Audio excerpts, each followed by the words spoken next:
Yeah, Arrowhead Chiefs. It's your girl, Miss Nicole. Queen of Hustle, baby. Started from the bottom, now we here. My homie at the start of his career. Let's go. Try to warn him early, hear the truth. Tune in every Sunday for the juice. Arrowhead Chief Podcast, bringing all the news. If you missed the play, come back for reviews. Chris style, out here rapping for the crew. Post game highlights, go subscribe on YouTube. If you missed the play, come back for reviews. Post game highlights, go subscribe on YouTube.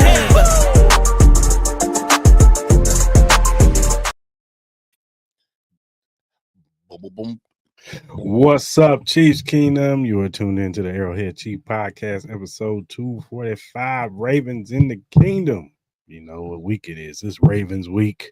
We got a big matchup on Sunday. But before we talk about that, we're going to talk about the past game on Sunday Night Football, Giants and Chiefs. We got some bad, but we got some good too. You know what I'm saying? And it might be a silver lining. It might be. We'll see. We'll see.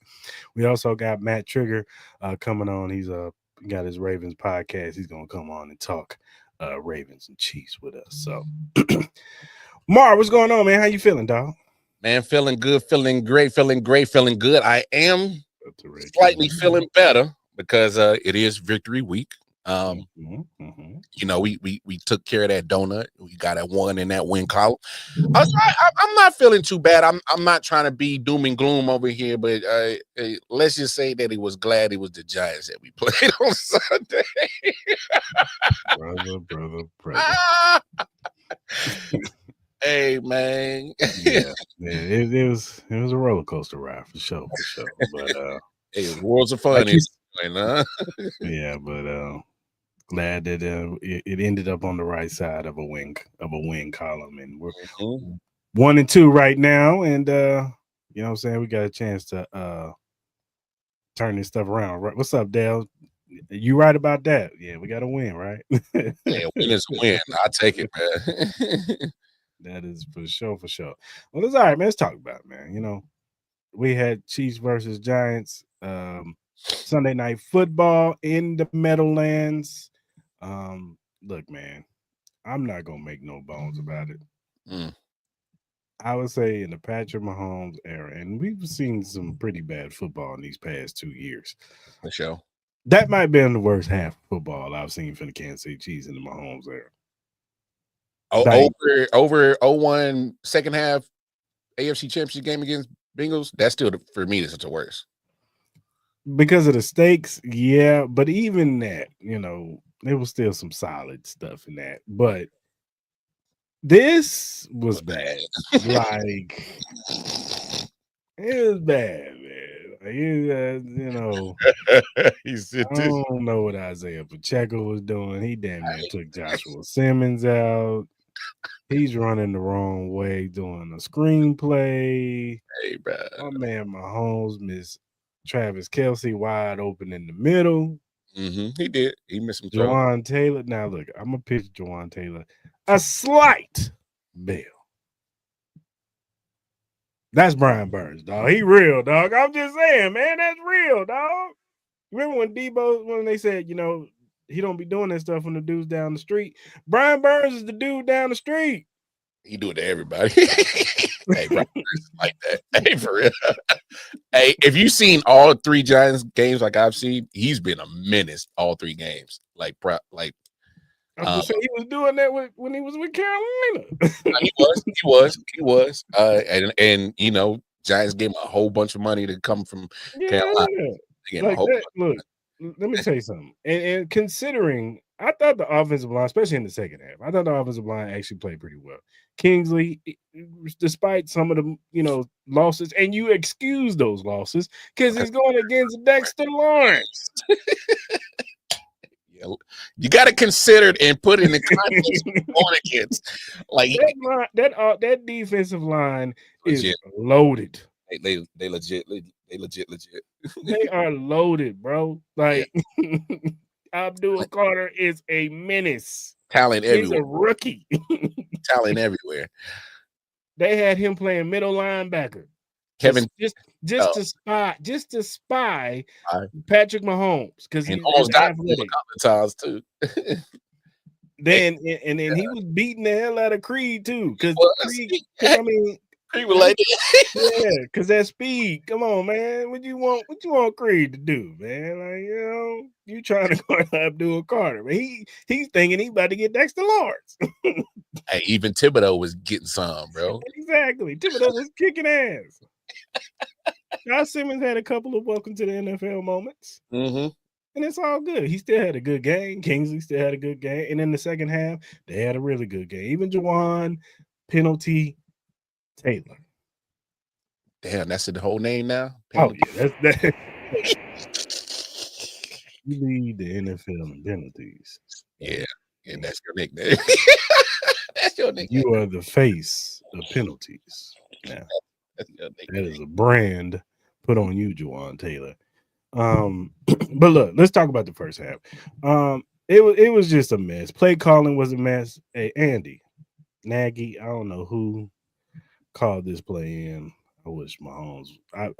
I'm sure Mahomes saw that play, and it was just like, all right, I guess we're calling tight end screens to Travis Kelce now. Like, great. I was like, what is this?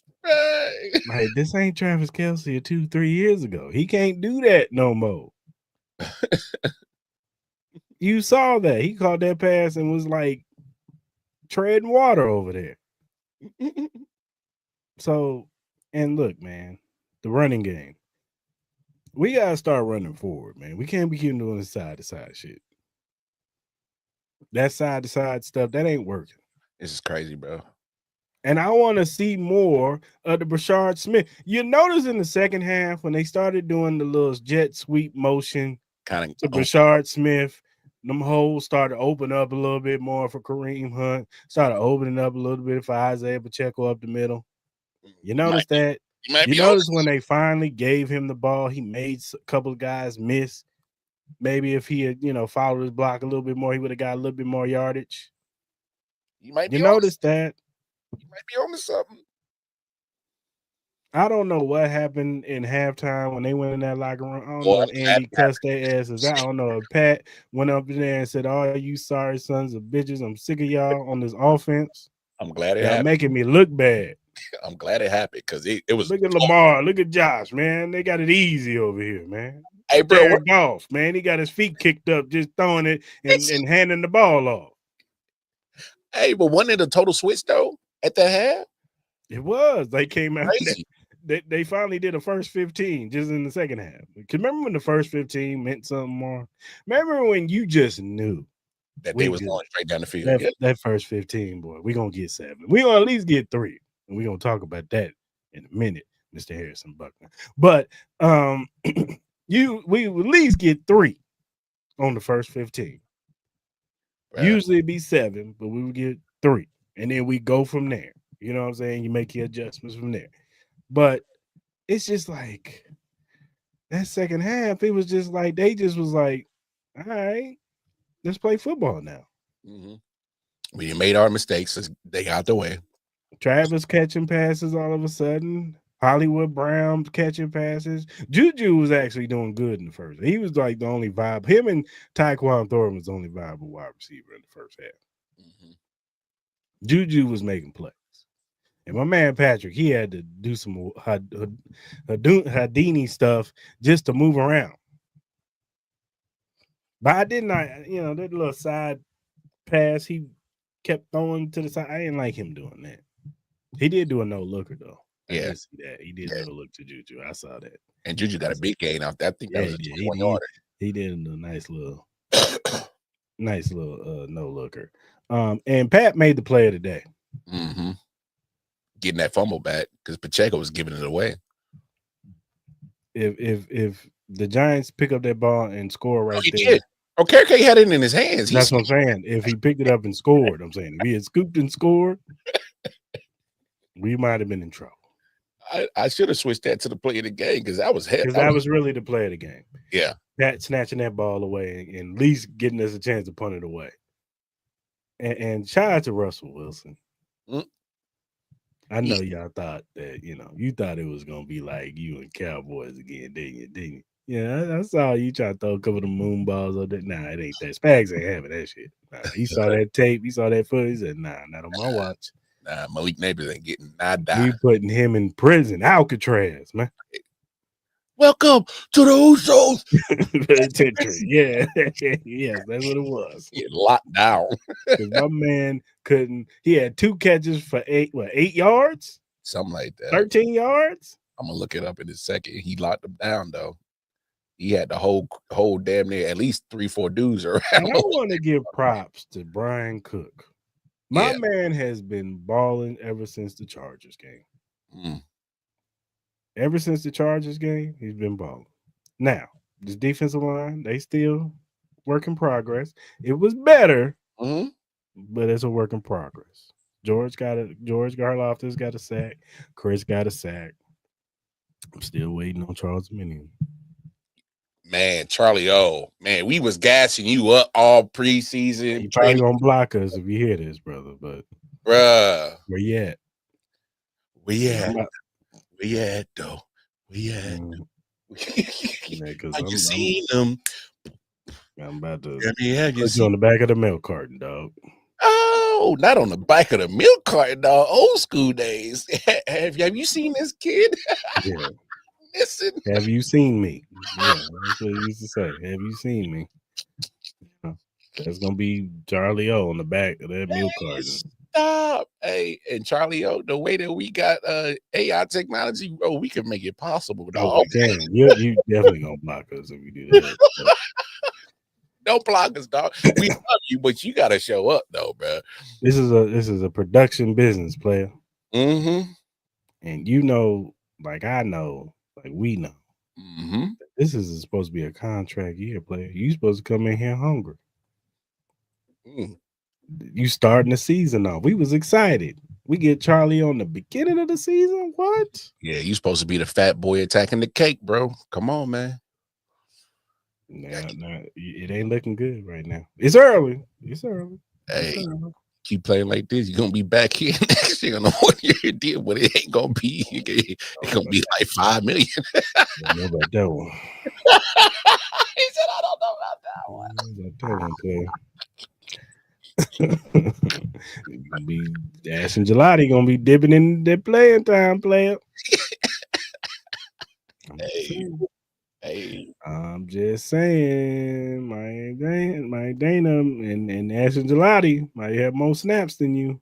Well, I thought he'd take advantage because Dana was out last week, but you saw a good bit of action in there too, and I will say they were getting pressures. Getting pressure. Now the one that really impressed. Omar Norman. Talk about it. Talk about it, dog. Talk about it, dog. Omar Norman. Like he said, he had limited snaps, but he is leading defensive tackles and pressure rates. Didn't he make them count? He made every snap count.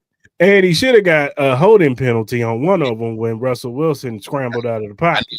I said the same thing when I was saying, "Hey man, that's a clear hold." I was like, "Isn't that a hold? Dude had his whole jersey. It's full of jersey, and they didn't throw it." I was like, "All right, come on, man. I guess."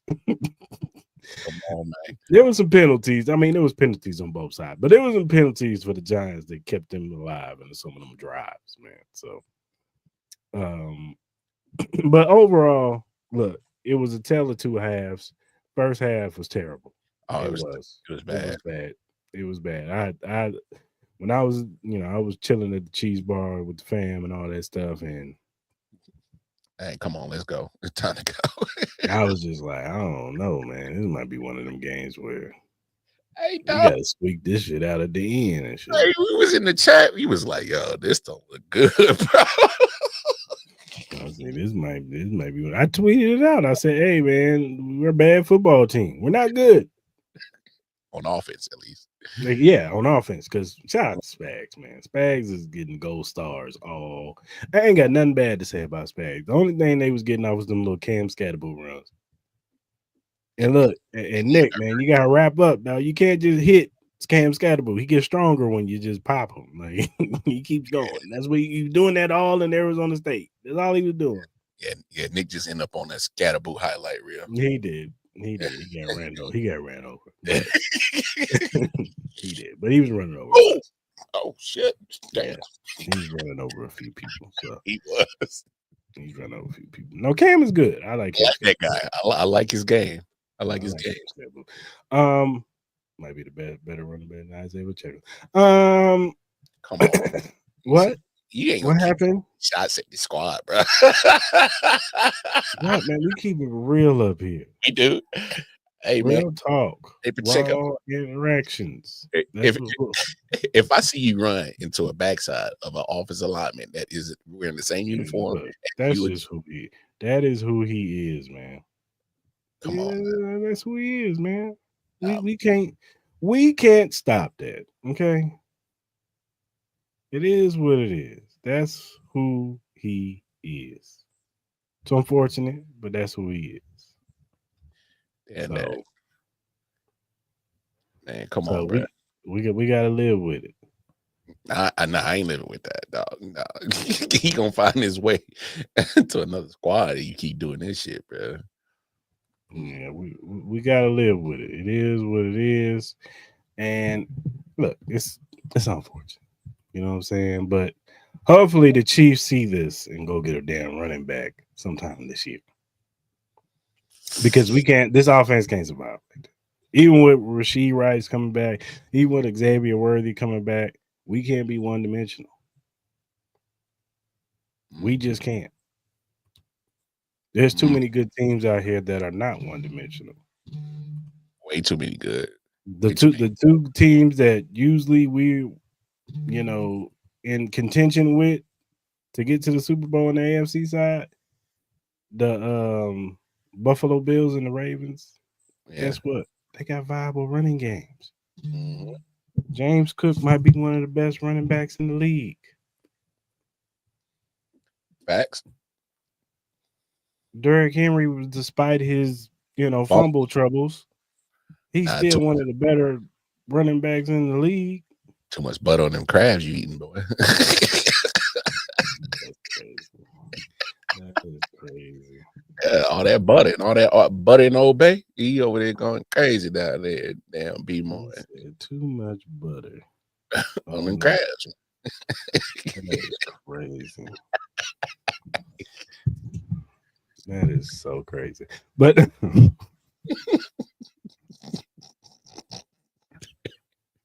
I'm just saying, bro. Oh man, but yeah, man, it was just good to get a win in the win column. It was good for them to make second half adjustments. And hey, man, Tyquan Thornton, man, you are the new number 3 wide receiver on this team. When we get Zay back, when we get Rashee Rice back, and he is back in the building. He can't practice, but he is back in the building. Go to the meetings and stuff like that. So that's a good thing. When we get all them back, and hopefully everybody's healthy. What they say about Hollywood, though? I mean, Hollywood's gonna sprinkle in there, but you could tell Hollywood's not the same player no more.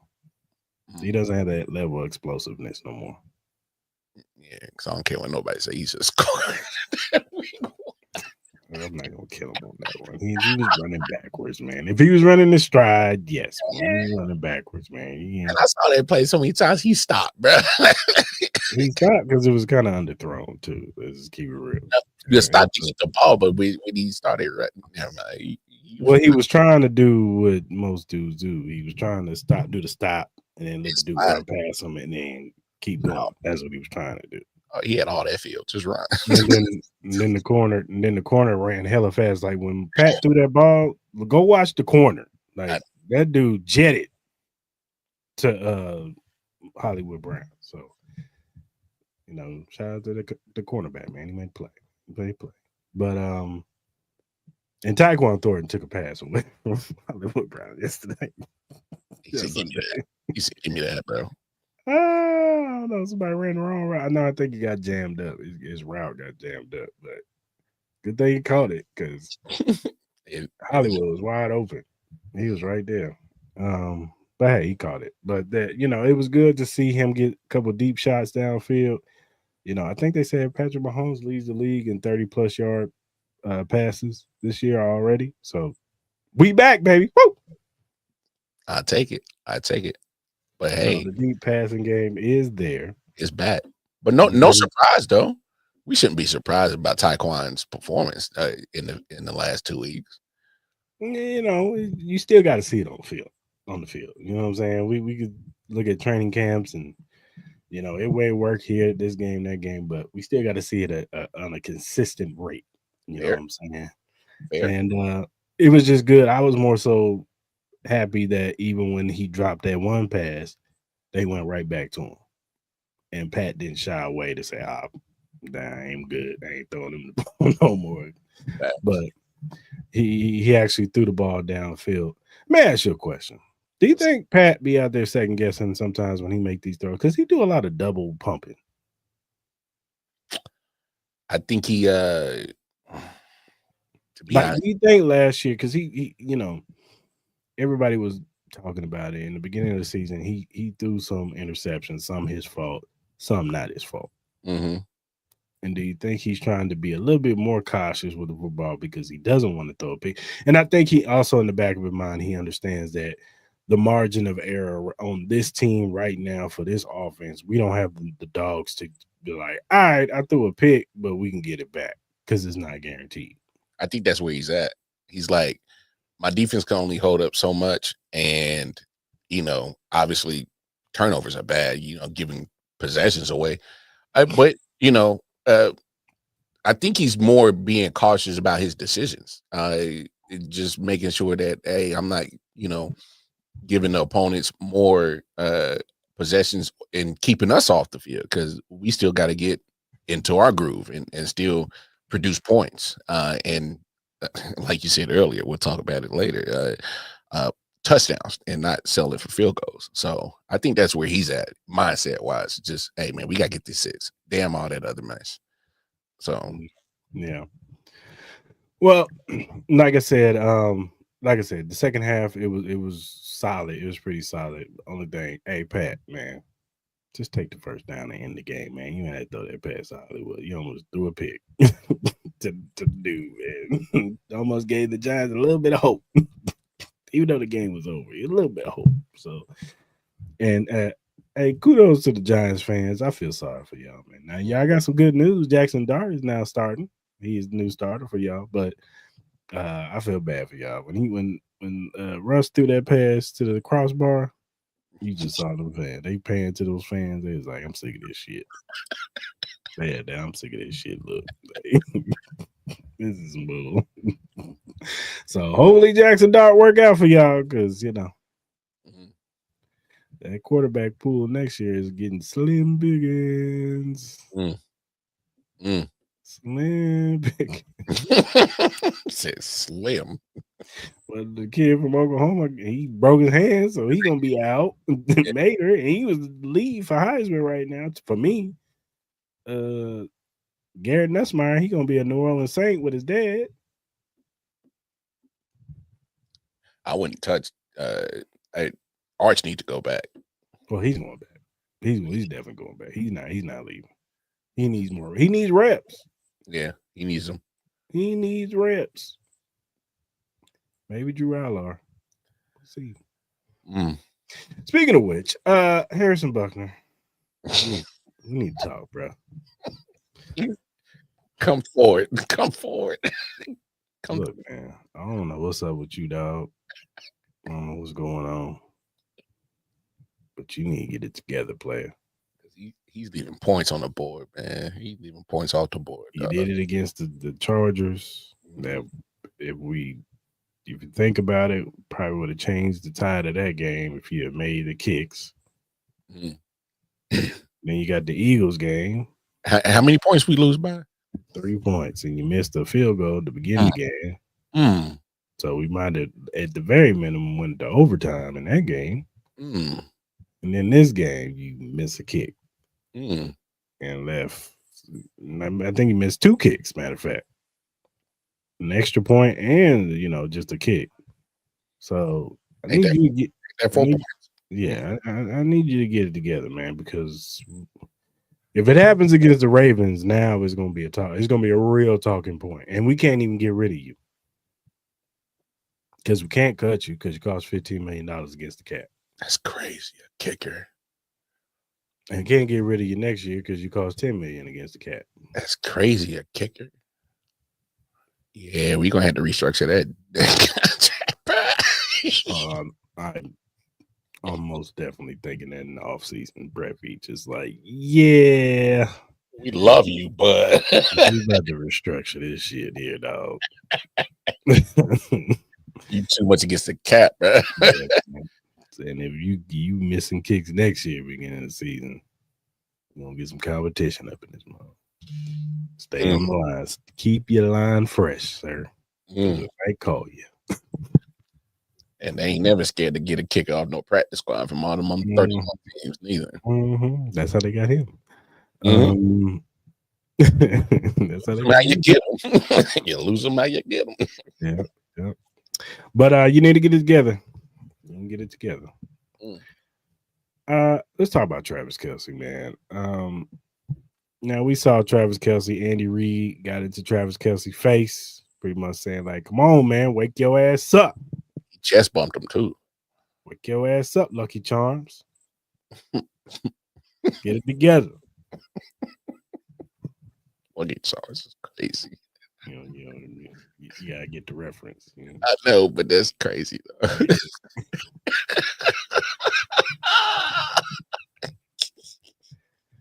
But anyway, no, but seriously, you gotta get it together, man.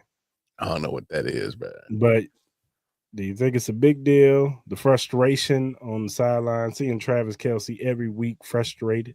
Do you think it's the offense? Or you think it's because he feels like he can't contribute like he used to? What do you think, Mar? I don't know what it is, but I don't like it, man. This is 2 weeks in a row that him and Andy spat at it. Like last week in Philly when I saw it live, like Andy was giving him the dead stare. This one, he's not bump that. What's up? He gave him the chest bump and all that. So he's like, hey man, pipe down, like chill out. So I mean who knows exactly what it is. And it's happening in the times when the offense isn't producing or not really doing too much.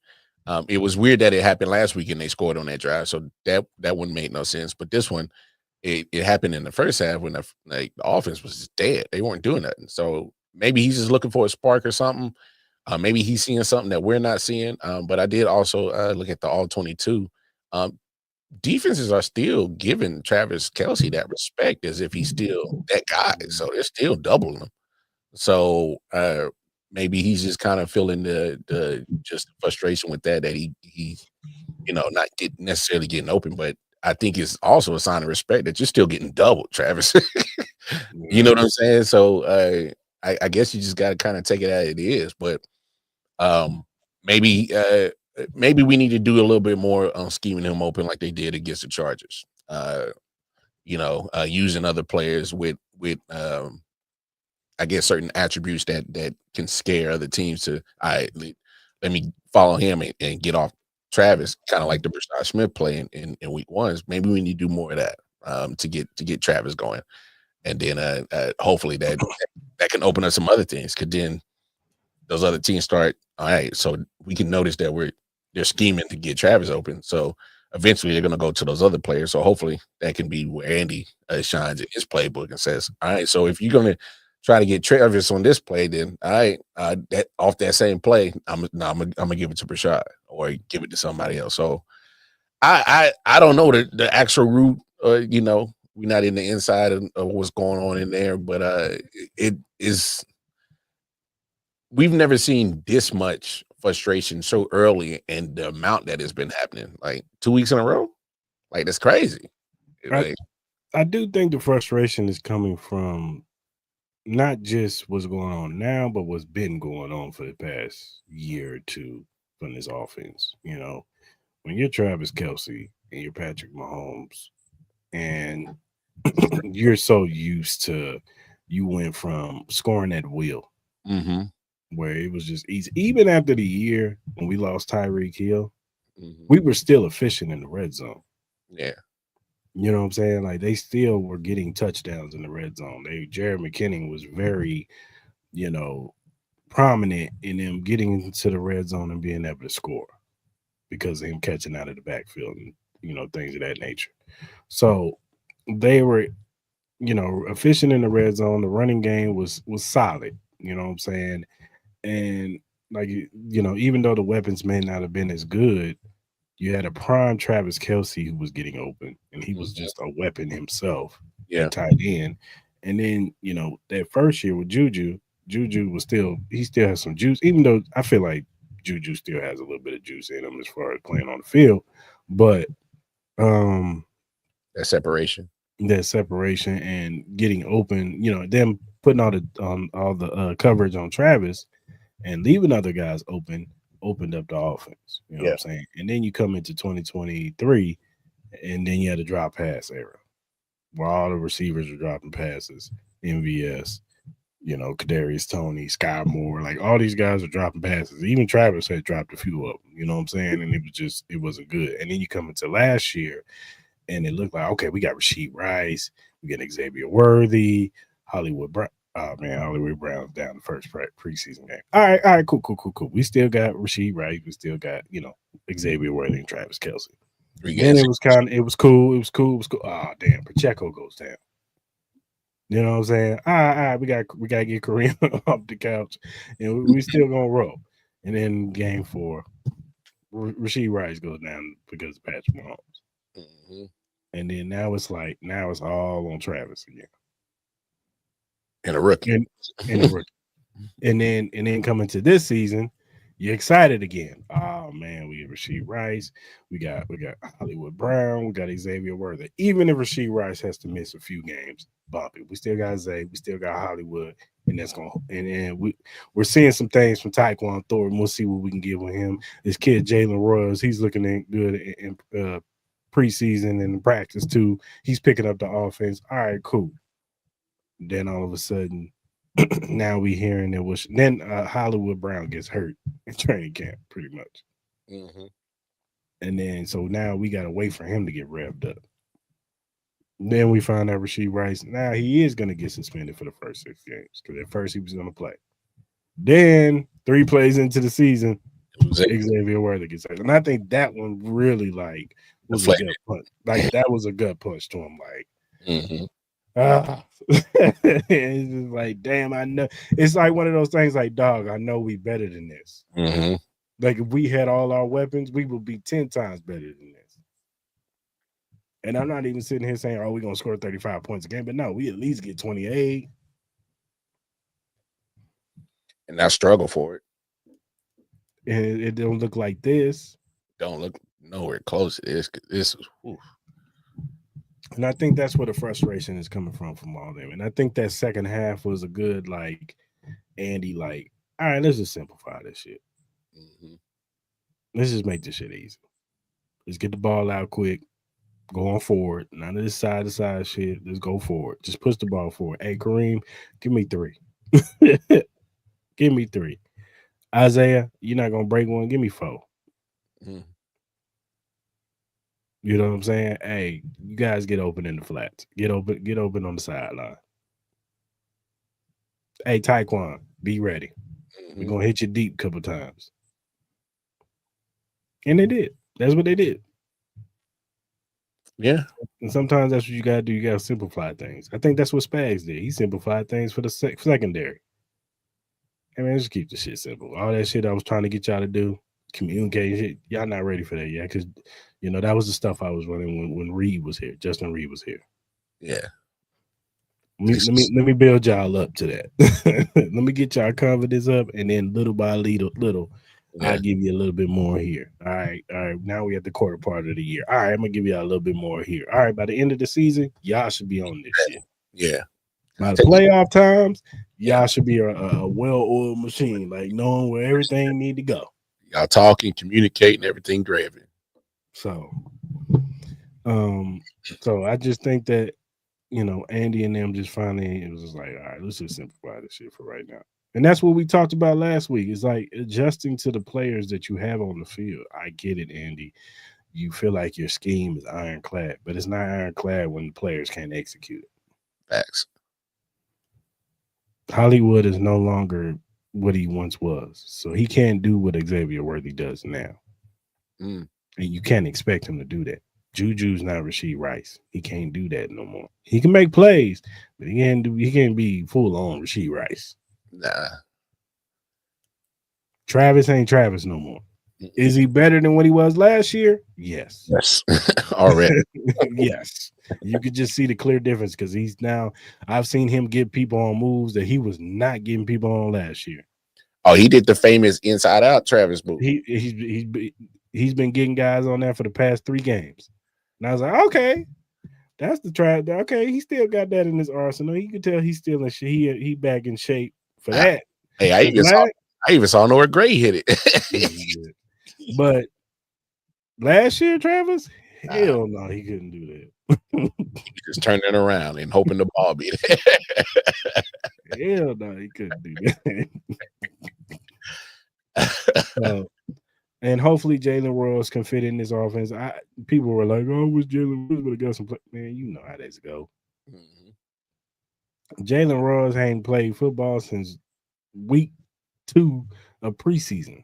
Yeah, he been out for a minute. He got to get back in the you swing. Think Andy was just gonna give him 15 plays? Yeah, right. Not when we need to win. He's lucky if he get 5 this week. They got to rev him up. Hopefully, by when Rashee Rice come back, he gets some, get a little uptick in his plays. He got to show something now too. He got to make the best of his opportunities because if you drop a pass or fumble football or anything like that, you're gonna be on the bench. See you next year, player. We'll see you when we playing the Saints. Yeah. If we do, now we don't. I know we don't. Yeah, see you next year, player. You gotta get these mental reps. Yeah, when we play the scrubs, we'll put you in. Yeah, you'll be in then. Yeah, if we ever like that, because hey, this is a silver lining that we did get a 2-point. This is the first time we had like a 29-9 lead. We ain't had that in a while. Been a minute. Usually these games. Last year we played the Giants. We'd have won 29-28.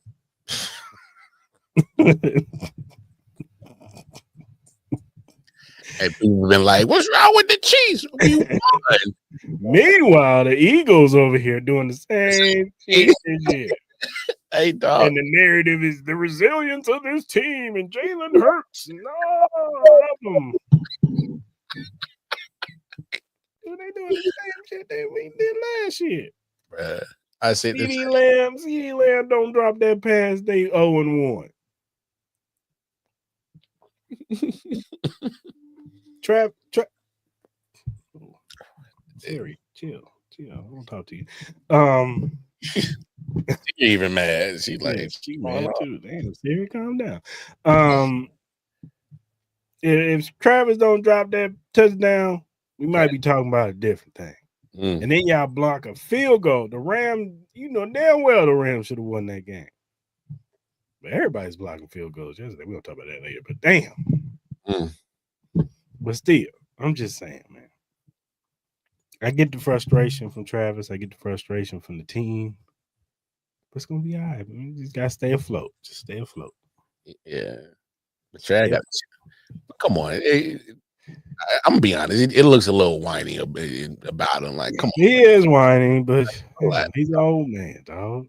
Yeah. Okay. So what? We just doing a reboot of Grumpy Old Man now because we on the way out. Like, come on, bro. Like. He's frustrated. I think he's frustrated with himself too because he feel like he can't will the team to a win like he used to. It ain't on him to do that no more. Back in the day, Travis could get you 8 for 120 and 2 tubs. Yeah, but that ain't you no more, Trav. It's not, but you can't tell a superstar player that. You can't tell people like that. And I'm gonna tell him, hey, Trav, that ain't you, bro. When you one of the goats of your position, I hear that. You know what I'm saying? Like, you think Patrick Mahomes' arm strength is off now?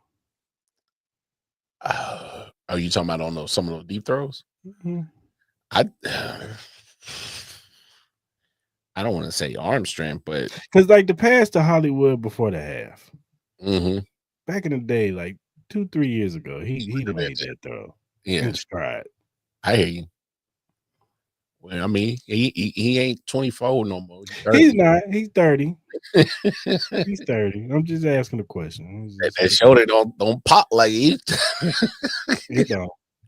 But I mean, sometimes on some of those deep throws, I think it's also kind of him just still trying to not getting his feet set, and he's just trying to flick it with his arm because he was used to doing that when he was younger. He could just flick the wrist and then 60, 65 yards down the field. That's probably it. I think he noticing like, all right, I got to get my feet set more in these throws now because I'm coming up a little bit about at least 4 or 5 yards short than what he's doing. Because a lot of time, even some of the Tyquan Thornton catches, like, outside the one where he dropped, that was just dropped it in the bucket and he caught that. And it just the ground, turf made him drop that pass. But even the one when he came back to him, it was kind of short. And you know what I'm saying? It was just Tyquan had his head on the swivel and caught the ball. Man, they were picking on Phillips, bro. It is what it is. I expect them to pick on these corners too, the Ravens. Yeah. Man, come on, man. Now we talking. We're gonna talk about it. Well, before Matt gets up in here, man, we can talk about it a little bit. We ain't got to get too in deep with it, but what's your this is gonna be 2 1-2 teams going against each other, and the loser is going to be 1-3, and narratives are going to spread. The Chiefs have an opportunity to change narratives, regardless of the outcome of this game, regardless of if we win this game. I mean, unless it's on some like call or something like that, or whatever. Outside of that. If it's a dog fight and we end up winning the game, it's still going to be a narrative. If it's a dog fight and we lose the game, it's going to be a narrative. Yeah, like you said, it's narrative regardless. If the Chiefs lose this game, I know what the narrative is going to be crazy, but I still don't think that they're out of it because fact of the matter is that even coming into the season, did I predict that they started 0-2? No, I didn't predict that, but I at least thought that the Ravens would probably been one of those games that the Chiefs might have dropped, but looking at how the Ravens are the first 3 weeks, I ain't so sure about that now. See, this is the game I did think if we had most of our weapons, I thought we were going to win because reason we had the Ravens. Outside of that one game where Clyde fumbled the football, and that was the reason why they won that game in Baltimore. Yeah, because we was about to win the game. We iced the game, got Harrison Butker down the field. He would have kicked the game-winning field goal. We'd be talking about something different. Outside of that, we pretty much own the Ravens. Like the Ravens, I hear you. Regardless of rosters and how they look, we've always pretty much handled the Ravens. Like Lamar usually don't play too good against us. Yeah. But I do. But don't get it twisted. I'm not sitting there saying like this team ain't. Of course, they're formidable. They got good weapons all around. But I don't know. It's just we've always matched up well against the Ravens. We've also played Derrick Henry pretty well for the most part too. Yeah. And I don't know. Father Time might be calling on Derrick Henry's door. Nah, I told you, man. It's that butter, man. It's that butter. he gotta start eating his crabs dry, bro. I don't know. He can't use the butter no more because I've never seen Derrick Henry fumble like this, dog. This is not the butter. But that gives the defense something to focus on. Now that you noticing that Derrick Henry having some fumbleitis lately, in case of that, you gotta take advantage of that. So. I think both of these teams are still, no matter whatever the outcome is, still dangerous teams in the AFC. Yeah. Let's really look at the AFC picture. I mean, besides Buffalo doing their damn thing, obviously the Chargers helped. Let me stop. No, but I'm saying they helped themselves with a 2-game lead in the division by beating all 3 teams in the division to start the season. I mean, who knows how long that'll last? Obviously, it's so early in the season. I mean, we've seen this from the Chargers. They'll charge some mess up in a heartbeat. But outside of those two teams, there's no other teams in the AFC that says, "Oh man, they're definitely a lock to win the AFC or represent in the Super Bowl." So right now, you're looking at two teams, Buffalo and Chargers, that you say, all right, those are the teams we got to catch. Well, especially with the Chiefs being in the division already down 2 spots, but both these teams are still in the upper echelon of the AFC. So regardless of this outcome, I don't think it changes anything. It's just going to be a week 4 narrative that the people are just going to make up, between week 4 and 5, just to have something to talk about. But I don't think it changes. But I think because after Baltimore, is it Jacksonville or?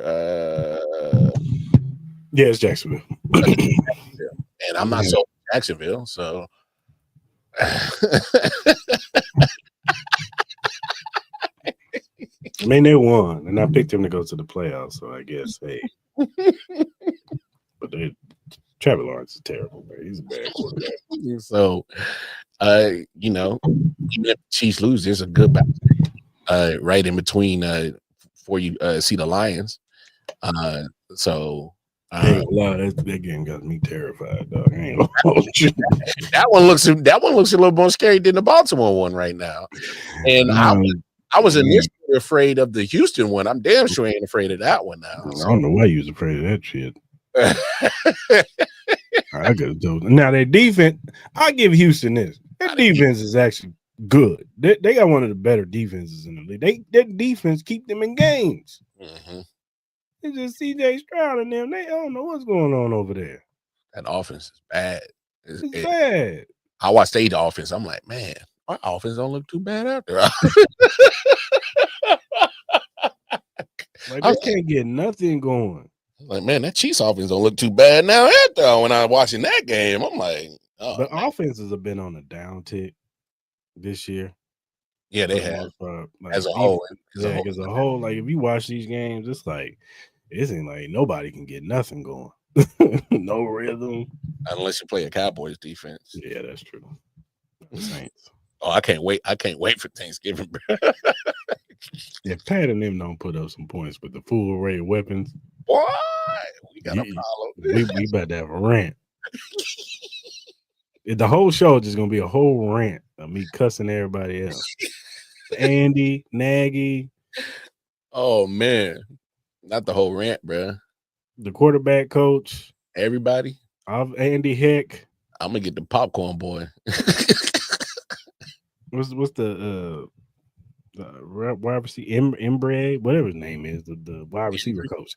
Yeah, we're gonna cuss him out. I don't care if Rashid Rice at 150 yards. I'm cussing him out. Oh, Clark gonna get it. Clark Hunt getting it. Mark. Rick getting it too. You didn't check on these boys good enough. The equipment manager, all of them, they getting it. Hey, I'm talking to the head of concessions. Hey man, y'all came out flat. Water boy, you get that water out there fast enough, man. What you doing, man? Everybody catching strays that day. I'm like, chill, Chris. Nah, I ain't even gonna stop you. I'm just gonna sit back and get my popcorn ready. I'm TO that day, dog. And if Chicago could put 30 on them, man. Caleb Williams had a career day, 4 tutties, bro. Hey man, I will say they playing a lot better over there. Now, Coach, man, shout out to Luther Burden, man. Yeah, MIC. Yeah. We saw you, Loof. We saw you, Loofer. Give him the ball, man. Hey. Give him the ball, man. Trying to tell you. I'm waiting for the guest to come in. He should be popping in soon, hopefully. Yeah, he said he's good for it. So, I mean, I don't know, man. I saw on Twitter, I can't remember his name, one of the other Baltimore Ravens content creators, the Chiefs ain't on the same level. I'm like, I saw that, and I saw shout out to Gunnels. He was like, "Who do you think the Ravens are?" Oh, it's like, for real, your defense is horrible. Our defense is 10 times better than your defense. Like, are we not Okay, and this is not a slight on. I can't remember his name, so forgive me. I'm just saying, like, is he watching Samuel and Njoku? Because I actually reached out to him to come on the show today. Yeah. So it's kind of like, have you seen, like, y'all gave up 41, and I know you only gave up 17 against Cleveland, but if you really look at, they were still able to move the ball though. If Juggins had a training camp, no, it ran all over y'all. No, because I looked at that game like on some real. It was the bad turnovers from Joe that really killed him. He threw a bad interception and he had a fumble. If you literally take those away, because those led to 2 touchdown possessions, because the offense for really against Cleveland really didn't do much. Well, that Cleveland defense is really good. You just saw what they did. Good. I know they're really good. You just saw what they did to the Packers. They're really good. And Derrick Henry did absolutely nothing in that game. I think he had like 23 yards or 30 yards or something like that in that game. 2 fumbles. Oh yeah, he did have the fumbles. He had the 2 fumbles, and honestly, like, obviously we're seeing punch that ball out on Sunday. That's what I'm saying. Look, we're seeing. I'm looking for Leo Chenal that caused a couple of those fumbles. That's what I'm really looking at, because he loves that contact. He can't wait to meet Derrick Henry in the hole. So it's already in his head too. Yeah, it's already in his head, because he threw the little 8-year-old temper tantrum yesterday, trying to throw his head. He went right on the thing, and he like melted down. Hey, Nick Bolton, I need you to knock them goals out of his mouth, man. Now I will say this about last night's game: you could tell they was missing Justin in the BK and Cal Van Noy. Yeah, especially in the running game. They were missing both of those guys. Like, and shout out to the Lions. They took full advantage of that. They was like, we're gonna run. We playing smash mouth football. David Montgomery and Gibbs, get ready, because you're getting touches tonight. And you going up the middle. We're gonna smash them, and then we're gonna hit them over the head with some St. Brown. Oh, St. Brown. Hey, my brother. Hey, you gotta watch some hot mics, bro. You gotta watch some hot mics, my boy. And then ESPN, y'all nasty work. Right after that, y'all gonna show him talking about German and all this. I was like, what? What's going on here? Did y'all do that on purpose? Hey, baby. Hey, that hot mic caught him real good. I'm like, oh, okay, I'm around. That's how you feel. And look, I get it. It's the heat of the game and all that stuff. It's just it looked kind of weird, because it's like he says that. Oh, he speaks German. Guten Tag. All he does is speak German to his mother. I was like, oh, okay. Yeah, that wasn't German, bro. That was. What other words are they using in that house? Hey, that was any urban neighborhood you could choose. Ain't Amon Ra like an African name? I don't know, bro. I don't know, but his daddy different. He because I know his daddy was a bodybuilder. Crazy.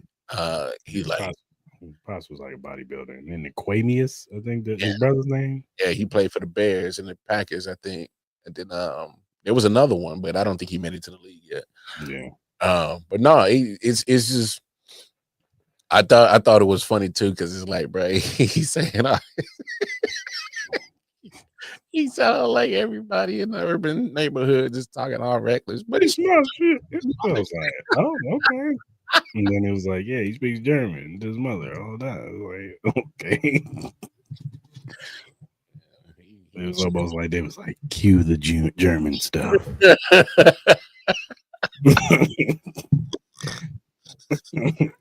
We're gonna expose him. But no, you right about that game plan, though. I mean, once I saw Matabike out, I was like, oh, that kind of. Yeah, when I saw that, I said, ooh, that's not good. That's not good. But that goes to good coaching. I think his name is Tom Horton. He took over OC duties in Detroit, and hey, he did what smart coaches do. Oh, you got an all-pro nose tackle out. Yeah, we running this thing right at you. Hey, David Montgomery, boy, you about to have a night. We running this thing right at you. And hey, I can admit it. I was wrong about the Lions, man. Well, I needed to see that. I needed to see what they did last night because I know what they did against Chicago, and I'm like, but Chicago, yeah, right. It's Chicago, like, because week one, obviously, you're still trying to work out the kinks of new OC, and the game plan wasn't really that good, and you're going against a good defense, and they were rammed up. Michael Parsons was in town. Yeah, they was hyped. The momentum was hyped, too much. Yeah. And they played good defense. So I was like, I really need to see what they really are against other teams. So I threw both of those games out. So now that week 3 game is kind of like, okay, all right, there's the Lions that we've been noticing for the last 3-4 years. And they got too much talent, man. I mean, they just got way too much talent. You got Amon St. Brown. You got the 2 running backs with Gibbs and Montgomery. You got Jamison Williams is coming into his own. Oh, by the way, Sam Laporta is pretty damn good at tight end. You know, like the Tesla kid is up and coming. He's making catches and catches touchdowns in week 1 when it don't matter, but he still made it. I was like, oh, what the hell? And I would say there has been improvement on his defense too. That defensive line was giving Lamar Jackson hell. Yeah. They was all, it was like, and it wasn't like just one. It wasn't like it was Aiden Hutchinson just breaking the game. It was like 3 or 4 of them dudes just meeting at Lamar Jackson, like, bam. Anzalone was all over the field. They had another linebacker I never heard of, and he was sitting there just spying and took Barnes. I think his name was Barnes. He was a spying dude. Yeah. Like, every time Lamar Jackson tried to get something going, he was like, nope, I'm over here. I was looking on I think it was either Twitter or somewhere. They was over there like, oh, why isn't Lamar getting rid of the ball or running? But I'm like, if you're playing zone and you got like literally like 7 to 8 dudes looking at you, waiting for you to take off, where are you supposed to go? And he tried. Every time he tried, like I said, that ball he was playing that Lamar. Pinkaboo. Pickaboo. My chain. Pickaboo. He's right there. 7-6 flows and make a play. Pickaboo. He's right there. Every time. So like Lamar couldn't get nothing going. Got nothing. So people like 7 sacks. I'm like, well, no receivers was getting open. That was none of them was getting open. Mm-mm. Like Zay, and I'm done betting on Zay Flowers. Every time I bet on Zay Flowers, he has some of his worst games. I'm tired of betting on Zay Flowers, man. Every time I bet his touchdowns or his yards. He'll have a couple of good weeks, and you bet on him, and he'll have 20 yards and nothing. Surprisingly, Bateman got me. That always happens to me when I'm betting. Some bet last night. He got me. I'm gonna bet on Bateman, and then Zay Flowers will go on. And then I just kind of knew that Mark Andrews would start getting into the flow of things on offense. So I definitely, he got me some money last night on anytime touchdown. I knew I should. Wait, you decided not to? Yeah, because I'm scared, man. Every time I bet on Mark Andrews, he don't do nothing either. I had Amon St. Brown. I had the over on the touchdowns for both quarterbacks. Jared Goff didn't get it for me, but still. Yeah, well, that was circumstance of game plan. It was like, oh, we just gonna. I knew I should have put Montgomery on there. I knew it. I was like, I should just put Montgomery on there because at least at the goal line they're gonna give it to him. But I didn't do it. I didn't pull the trigger. It's all good though. Damn. It's all good. Tiger Woods. Hey. Tiger Woods, y'all.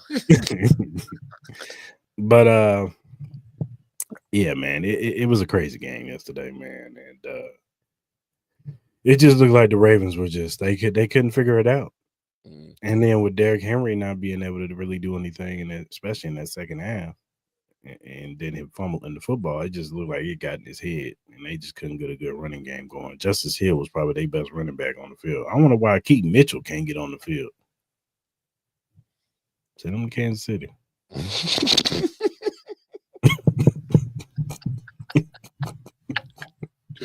Damn, are you that fed up with the running game, dog? I mean, it is frustrating to watch this mess. It is. Mark, come on, man. We need some juice, dog. Like, is it that bad that Elijah Mitchell can't even be active, dog? Well, I mean, so it's kind of weird because, like, obviously I want it to look a lot better than what it does, but I'm also not. I'm kind of in the same breath where it's like, damn, like okay, against the Eagles, I got a running back that's averaging 5 yards a carry. Like, can we give him some more touches? You know, I'm with you, but you can't be continuously. They see the film like us, dog. I hear you. You can't keep running into your office. You're right. You can't run the wrong way on a screenplay. Like, who turns their head this way when they're running a screenplay? The screen's supposed to go towards the end zone, not toward the other end zone. That's what you. I feel you. And my fault, I misspoke. He did that against the Chargers, and so that was week 1 where he had 5 yards of carry. And so I'm thinking at least like try. He had like 4. Didn't he have 4 or 5 yards of carry last game? No, so he had 5 yards of carry against Chargers. All right, and then what he had yesterday or Sunday? 4.5. Yeah, he had like 4.5 yards of carry, and I get it. And that was in the second half when they started giving him the ball to middle and they started doing that Brashard Smith stuff. Yeah. And I'm all for it. Like I said, run them forward because at this point, our running backs, who they are. We can't expect them to break one. They're not. Pacheco is not the same running back anymore. Yeah. Maybe 2-3 years ago, yeah, he would have ran hard. He's not even running as hard as he used to. Yeah. Like, you don't even see that same energy from Pacheco like you used to have when he would run the football. And he would take like 3 or 4 guys with him up the middle. So you would live with some of the stuff where he would, with his, division thing, because he would just run it up the middle and he would get you about 4 or 5 yards. Yeah, his yards at the contact had gone down. Yeah, so he's not even that anymore. I got you. And so it's just like Elijah Mitchell, he can't be better. And Kareem Hunt is only going to get you what he gets you. Yeah, and then that's fine with Kareem Hunt. We live with who Kareem Hunt is, but 3-4 yards, you'll take it. Yeah. Because at the end of the day, one thing I will say about Kareem Hunt is he, as far as being a running back, he's a better running back. He just don't have the physical tools to do the things that he used to do. That's fair. He's slower now. He's older. Got a lot of carries on his body. Like there's some runs where Kareem Hunt. When young Kareem Hunt might have housed them or at least give you 15 to 20 yards. Now for you. Back in the day. So that's why I say Elijah Mitchell, he can't be no worse. Try something. He can't be no worse. Like that'd be my thing with certain stuff. It's just like he can't be no worse than what we're getting right now. Yeah, we got a bottom 5 running back room right now. Yeah. Like it is what it is. I wish I could say something different to y'all. Hey, listening. But if you take out Patrick's rushing totals this year, it's bad. And look, maybe we eat crow, and at the end of the year, him and Isaiah Pacheco and Kareem Hunt get better. I don't know, but I'm being hopeful. At the end of the day, I wouldn't be surprised if Brett Veach is calling every phone right now, like, "Hey, what y'all want for Alvin Kamara?" Hell, I wouldn't even be mad if they called Titans. "Hey, what you want for Tony Pollard?" Hey, Cleveland, what y'all want for Jerome Ford? And I ain't going that far, man. Is Jerome Ford better than Isaiah Pacheco right now? Okay, fair. Touche. Let me shut the hell up. Like you got to ask yourself that question. Better than Isaiah Pacheco right now. Hey, let me shut the hell up then. Okay. Touche, my brother. Hell, I'll be mad if they call Atlanta. Hey, what y'all want for Tyler Algier? Hey, I like Tyler Algier. I like him too. He's a good running back. He's just sitting behind one of the best running backs in the league right now. Hell, might even say, "Hey, Atlanta, what y'all want to beat?" Yeah. Y'all know you Allen, bro. We ain't gonna do that. They'll give up Kyle Pitts way before they give up on Bijan Robinson. That's true. But I'm just saying, man, they gotta this running game's got to get figured out, man, because you couldn't put everything on Patrick Mahomes. You just can't. You can't. Hell, Even though he will he'll welcome that because he lives for those type of moments. But you got to you almost got to kind of save Patrick from himself too. yeah, he'll start wearing down. Yeah, like you don't want him to get hurt. He was already on the injury report with a wrist injury. Mitts. Because you know, what I'm saying this offensive line, I think by the time mid-season, I think this offensive line will be in rare form. I think we've seen some good things, even with the Jawan Taylor stuff. I still think that the offensive line will be fine. And I know you was trying to give some of the offensive linemen some grace earlier, specifically 74, and I thought that was wild. But if we're really looking at what they dealt with, Khalil Mack in that front four, week 1, Jalen Carter, Jordan Davis, week 2, that whole front four Giants on Sunday. and the thing about it, Chiefs Kingdom, is that them dudes get paid too. Yeah, and they happen to be damn good.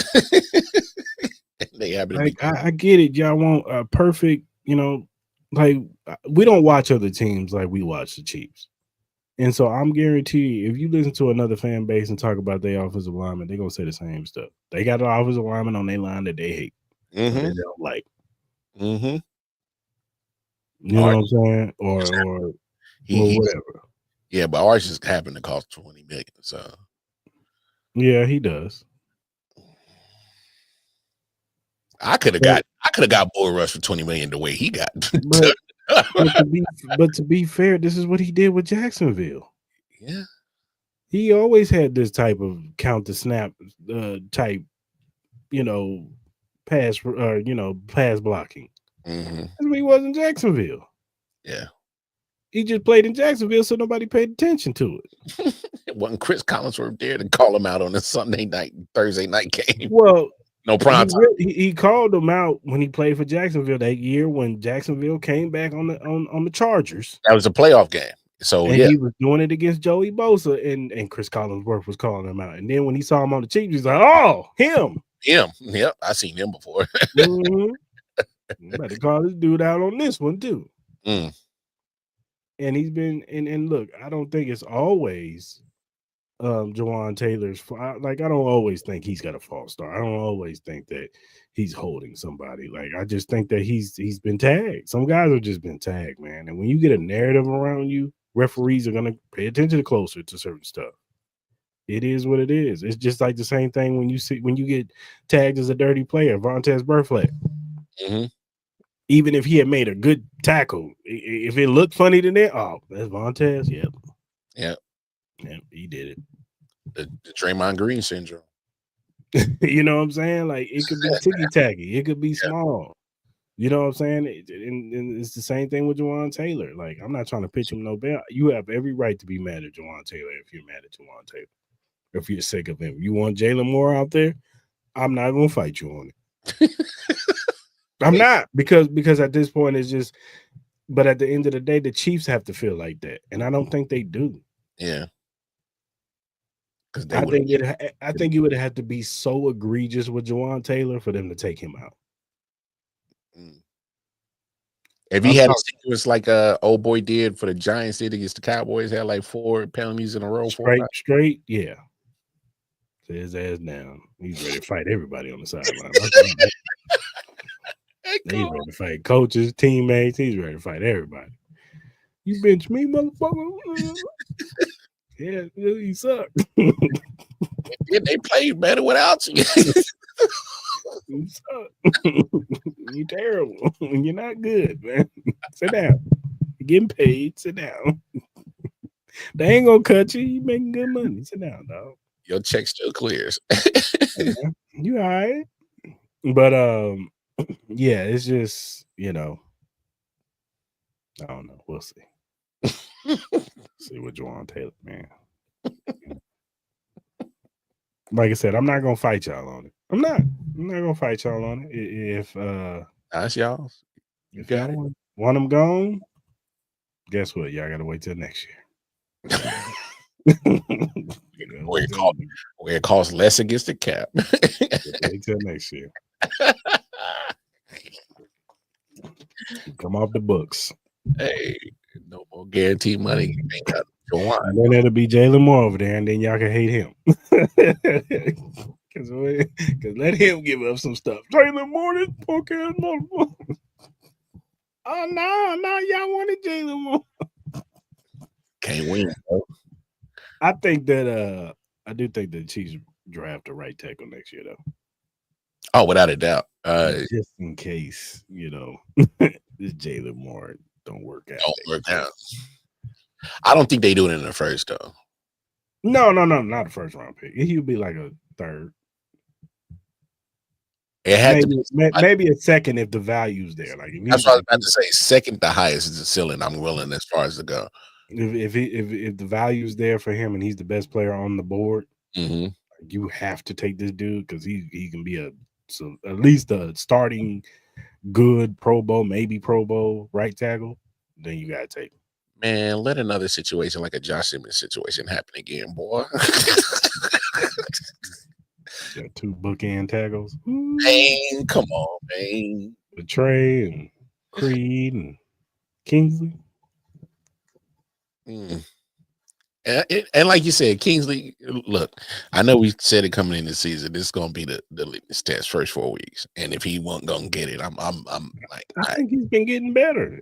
No, he's not the reason, like most of the times. He ain't the reason why the offensive line has been bad. Like if they got crushed or anything like that. I mean, I'm gonna be real with you. Trey ain't been.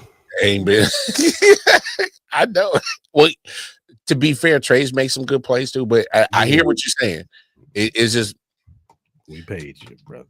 Yeah, they paid him, and so, but I just think for Kingsley, man, like you get Dexter Lawrence and damn fucking Jalen Carter back to back. Like, okay. I was watching some clips from Matt Lane, and he was showing some stuff from Kingsley, and it was like, yeah, he's still getting beat across his face on something. They were kind of bad, but for the most part, he handled his. You see the improvement in his hands. You see the improvement in his get off. Like it's going to take some time, and I get it. We're in Super Bowl mode. We're a championship team. Patience there at the end. I get it. You ain't got to. You don't want to sit and wait for somebody to develop. But that's the National Football League, man. Some dudes ain't just gonna jump out the gate and just be instant. You know what I'm saying? That's not realistic for every player. Some guys are just God gifted, like a Joshua Simmons. Yeah. You see the gifts. My man is out there handling his. He's gonna get beat too. Yeah. But he's handling his. But Kingsley, like I said, he's playing a brand new position that he's never played in his life. At the highest level. By the way, it's not like they slipped him in there in college and he could develop in college and then be a guard in the pros. No, he ain't you're playing guard. And oh, by the way, you're playing guard for the Kansas City Chiefs. Oh, by the way, we're trying to win it. So I need you by week 7. Get together. I mean, and look, like you said, for him to hold his own, is he going to get beat? Of course. I mean, again, he didn't see no Jalen Carters and Dexter Lawrence's and Provost in Utah playing for a BYU. You wouldn't see any type of players in the Big 12. So at all. And so new position, a new challenge, this whole new challenge. And he's. Hey, look, we're not having a conversation around his name like we were last year. So let's just be fair. All right? And that's how I feel about this offensive line. At least this offensive line ain't as bad as it was last year. I don't even think it's bad. I think it's been fine. I think it's been solid. Can there be improvement? Of course it can be. That's all offensive linemen. Offensive line, when you got a whole brand new pieces on the offensive line, it takes some time for them to gel. Yeah. Communication. You got to... You know, once you start working with somebody, you know their strengths, you know their weaknesses. And once Josh Simmons and Kingsley get some more games under their belts, they don't know each other like this. Yeah. Okay, I know my boy's strong in this, but I know he's weak in this, so I got to help him on that. Yeah. You know what I'm saying? Like, oh, and then they communicate with each other when they tell, hey, the defensive tackle, he better rush. You know what I'm saying? Hey, I need help, double team. You know what I'm saying? Like, now you're right, because that right side is the only side of that offensive line that's been playing for the last 2 years together. mm-hmm. Yeah. That's what I'm saying. Like, and it's probably new for Creed too, because he's so used to being again next to Joe Tooney. Like, that's an all-pro Hall of Famer right there. So Creed's job was a lot easier when you have Joe Tooney, and then you have Trey Smith, who's rightfully so a Pro Bowl guard. Yeah. I just got to make sure I control my gaps. So now I got to be the leader on this offensive line now and help this young bull out who's new at a position. Oh, by the way, I got a rookie over here who's talented and could possibly be something, or maybe up to an all-pro. Yeah. At least a Pro Bowler. I got him, but he's still a rookie. Still need time. Yeah. So this is a new territory for Creed and Trey and all that. Now Trey and Juwan, they've worked with each other, so they know each other. Mm-hmm. But and even Creed and Trey, but yeah, Creed got young bucks on the side on his left. And I got Jordan Davis in front of me. Exactly. Jordan Davis, Jalen Carter, Dexter Lawrence. Oh Lord. Yeah. I don't know. It'll get better. Is he coming in or not? Oh no, let's just run with it, because he probably got to get to another show. So it's all good. All right, man. Let's get to it, because we thought we had a guest come on, but he ain't coming. Let's talk about keys to the game for the Ravens and Chiefs, man. Mark, on offense, what do the Chiefs need to do to be successful against the Ravens? Man, you got to attack this pass. You got to. So I mean, we're seeing how they're struggling on the secondary side. I mean, they're giving up 41 to Josh Allen. You know, like we talked about in that Browns game, the Browns still was able to. Joe Flacco still moved the ball. Take away the penalties. So you saw Jared Goff. You know, was able to move the ball, but obviously they took advantage of Matabike not being there. So obviously we'll pay attention to the injury report and see how that goes.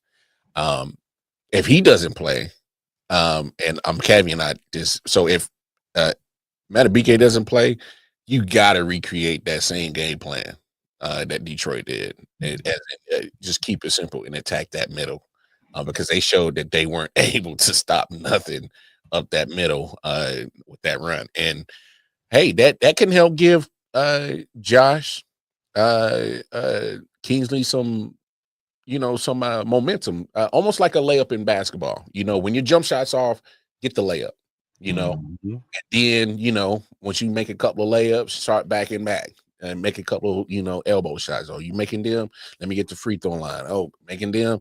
Let me get to the 3-point line. You know, start getting your, you know, your confidence up. So the best way for that, especially for some young offensive linemen, is to run the ball and just let them run forward and just be physical. So if their all-pro nose tackle isn't there, I think they need to do that, is attack that run up the middle. But regardless, overall, the keys to winning that game, they have to attack a weak secondary. Jair Alexander's already hurt.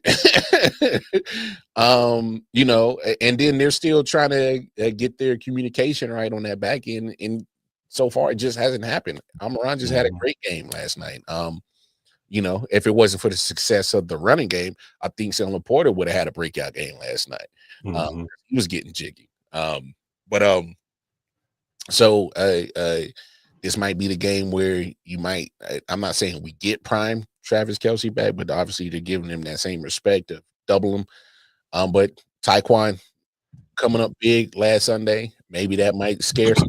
Like, we got to make sure we cover the deep ball. Okay, if that's the case, then that opens up Trav. We know what Trav does in the intermediate in the middle, especially if you just throw Tyquan down there as a decoy. So this is on Andy Reid to just get players open. You could possibly see even Juju underneath the E. So this is the attack that secondary. This is the open, make the pass open up everything else in the playbook. And I know the old school term, man, you let the run open up the playbook. No. This one is when you let the pass open up the playbook because they can't cover nothing right now. They can't cover nothing. And keep it simple. Attack that secondary. Yeah, I agree. It's going to be interesting in how they use Xavier Worthy in this game if he plays. I'm expecting him to play, and Nick Wright said he was playing. So it's going to be interesting how much they use Xavier Worthy, how they use him with the shoulder injury. I think he's fine. Yeah, and if he's on the field, then you got extra speed on the team. And even if you use him as a decoy, he's still got to be accounted for. And so you use Tyquan Thornton to go down the field, and you open up that middle for Travis and Juju and even Hollywood. You know what I'm saying? And use them in the intermediate routes. And the running game, just use it as no, you're not. You don't have Gibbs. You don't have Montgomery back there. But if you can get 4 a clip and move the chains just to make life easier for Patrick Mahomes in that offense, that's a win. Death by 1,000 cuts, that's what we might have to do. And then you hit him upside the head with a Tyquan Thornton down the field. Xavier Worthy down the field. I'm with it. Because now it's on film now. Since game 1, it's on film now that Tyquan Thornton is take a shot. Yeah, they're gonna take a shot. They're not scared. So don't be surprised if they play too high shell. And you got to get them out of that. So Andy, you can't be stubborn now and be like, oh yeah, I'm gonna throw all down the field. You can't play right in their hands because now they're gonna try to take that away because it's on film now.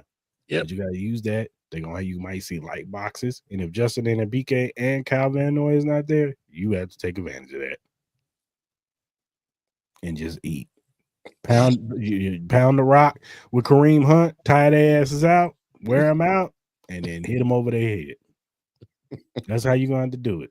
Because and be mistake free. Juwan Taylor. Lock in, baby. That's all I need you to lock in. Man, you being 60 minutes. 60 minutes of locking in. Can you do that for me? You being too nice, bro. Lock in, dog. Hey man, I'm letting you know right now. I was there home opener. 74, Juwan Taylor. Ooh! Hey, I'm letting you know right now, bro. If you mess around and you start, hey man, I'm letting you know, especially them fans right behind that Chiefs bench. Hey Andy, put in 77.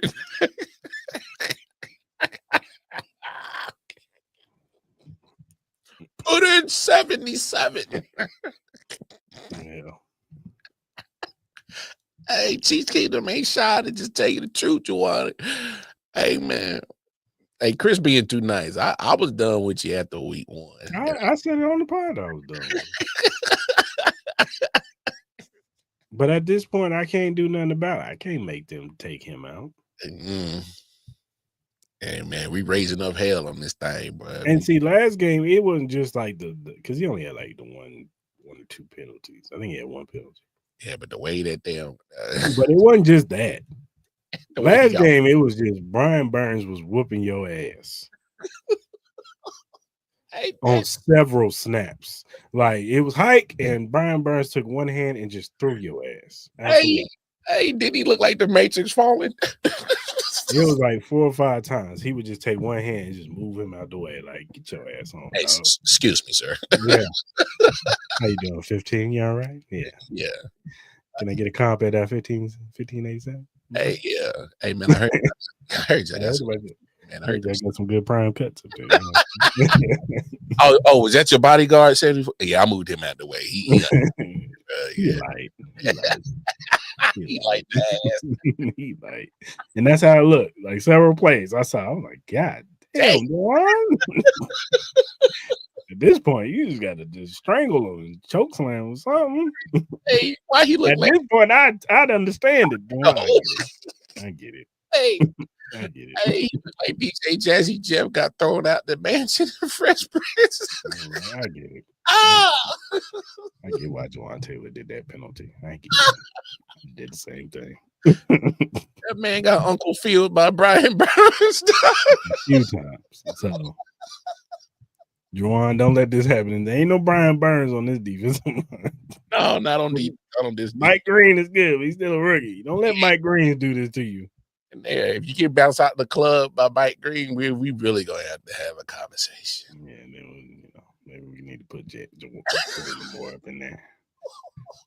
Because now you looking like Wanye out there.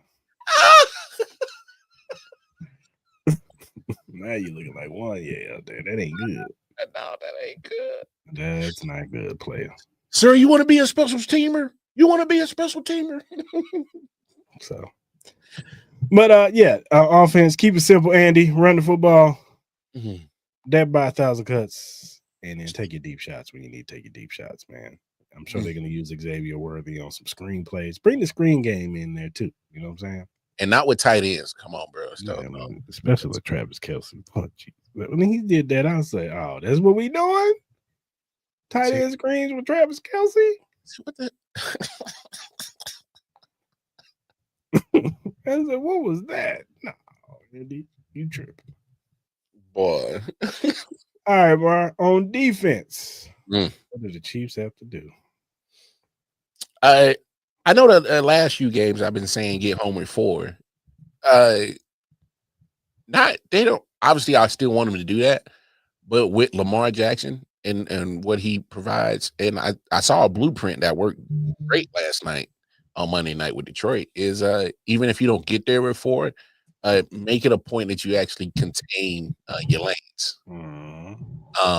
So even if he decides to peek out that pocket, you got guys, with eyes on him and can make sure that even if he tries to take off, man, it's not a huge game. No, it's not his worst move.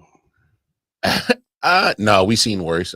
His worst move is in San Francisco right now, but we've seen other worse moves. I haven't seen somebody worse than that. Oh, yeah, they were IR. Never mind. No, they're not in the league anymore.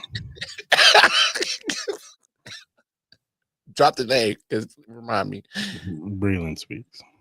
Oh, that Brett was responsible for that one. That was his first draft. Oh, he's responsible for that. Oh yeah, that was pretty bad. Yeah, that was pretty bad. Breland Speaks is his worst draft pick. Hell. Yeah, that was bad. Sky's up there. Don't get it twisted, but at least Sky cut touchdown. Yeah.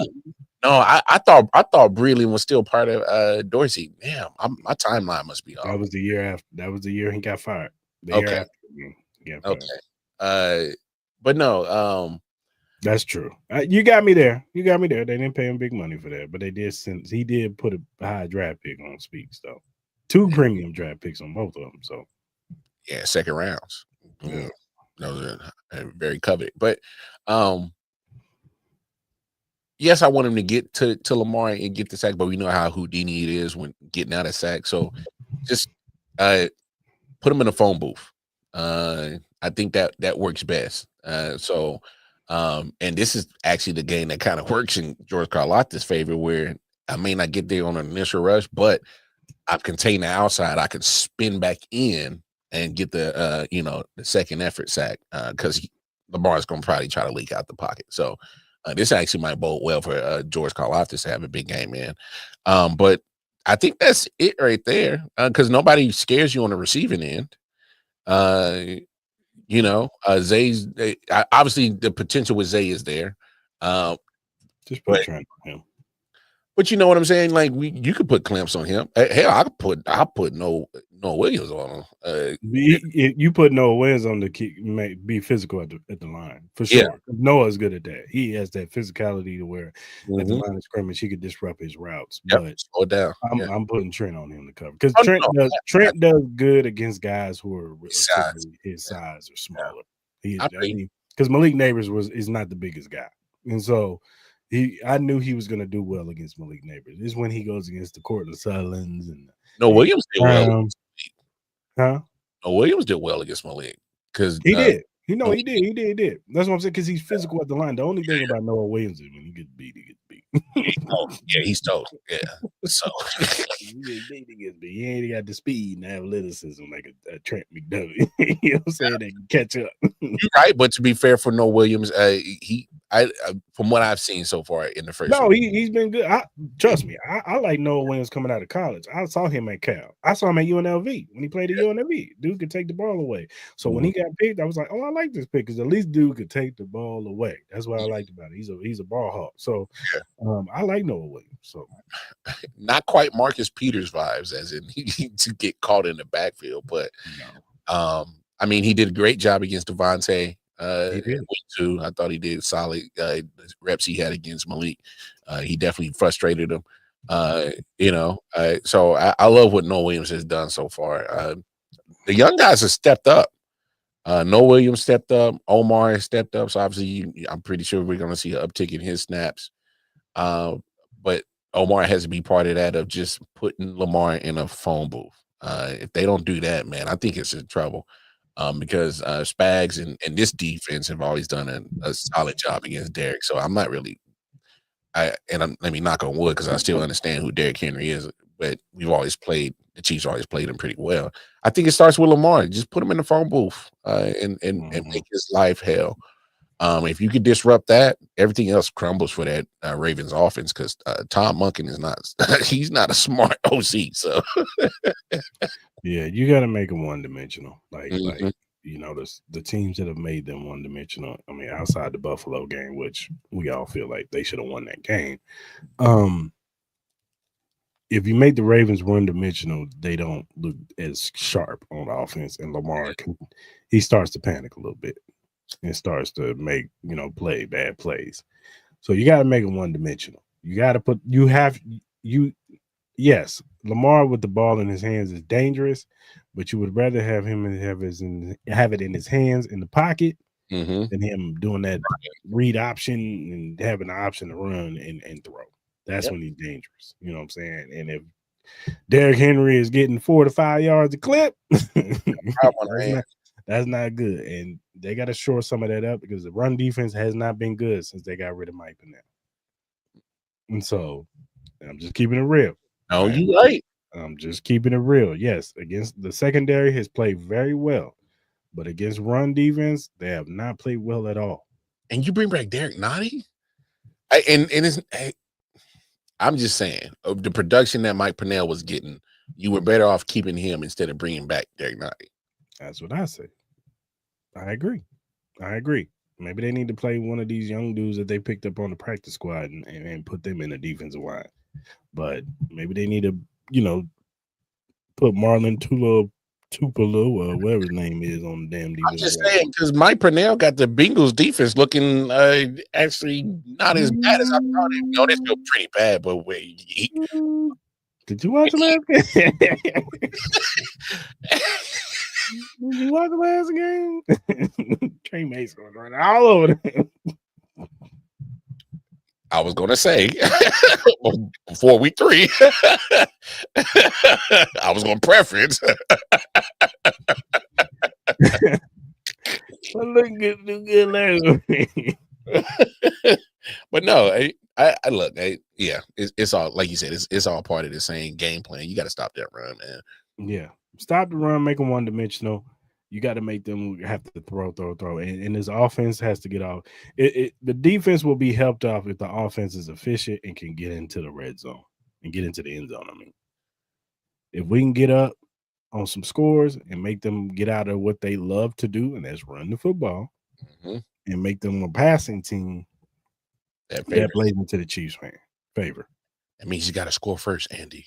Yes, the first 15, and which Andy's going to defer. But I'm just saying I get why he does that. But I'm just saying, like, when we get the ball, whenever we get the ball, if they defer and we got to march down the field and score 7.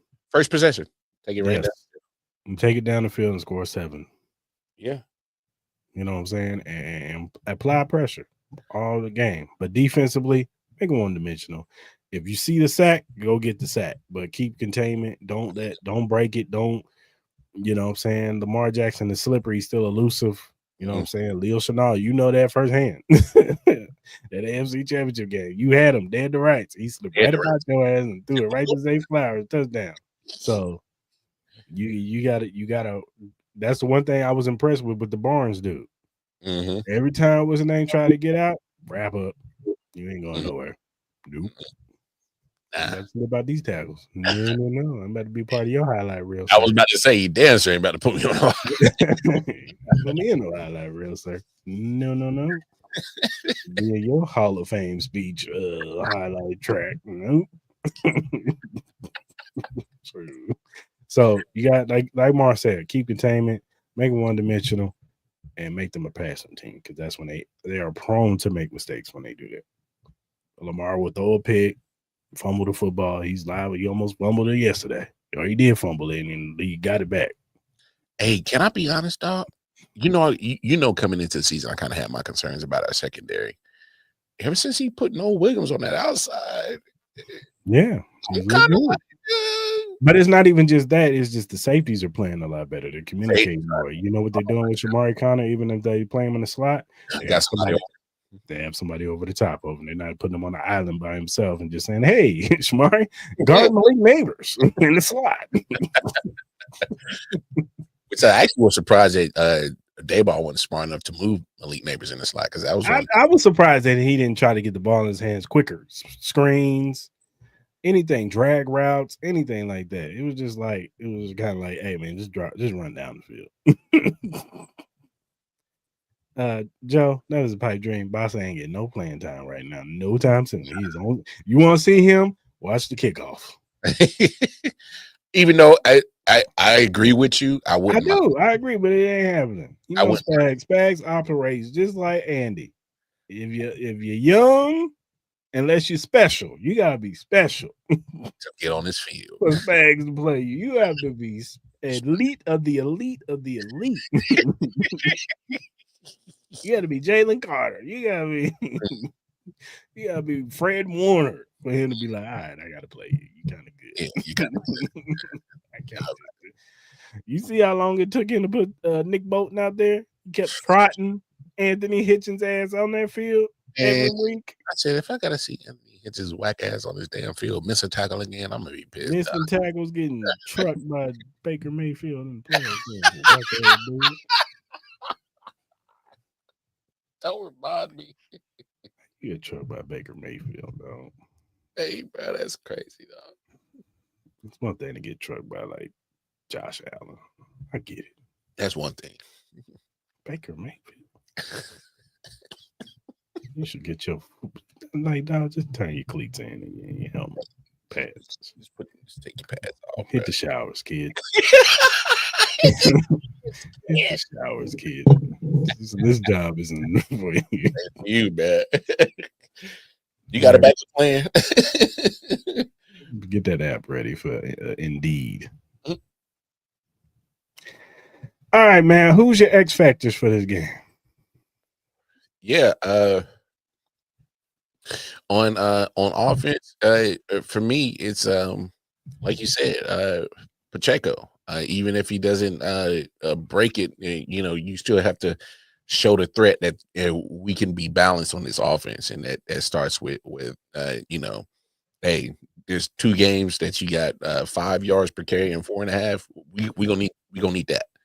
We're gonna need that 4.5, 5 yard per carry. It ain't gotta be glamorous or nothing. Even though I prefer you keep your face mask out the rear end of my left guard and left tackle, but hey man, hey, you gonna have to Kingsley and Josh gonna have to start charging that man for dates, dog, like it's an OnlyFans account or something. The way the way he up here. Wow. But no, in all seriousness, no, Pacheco, man, just give me that 4.5, 5 yards he carry. It ain't gotta be glamorous.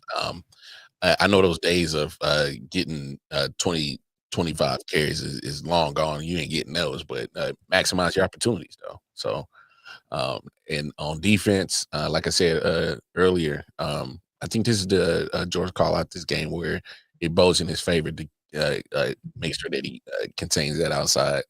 And and get some sacks. We also seen Charles Omenihu come up big against the Ravens before. So not just George. I'm talking to you, Charlie O. It's time for you to start getting jiggy, dog.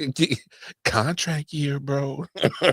Contract year, bro. So this might be the game that Charlie O might make a presence. So that's who I'm rocking with the X Factors. Yeah, for sure.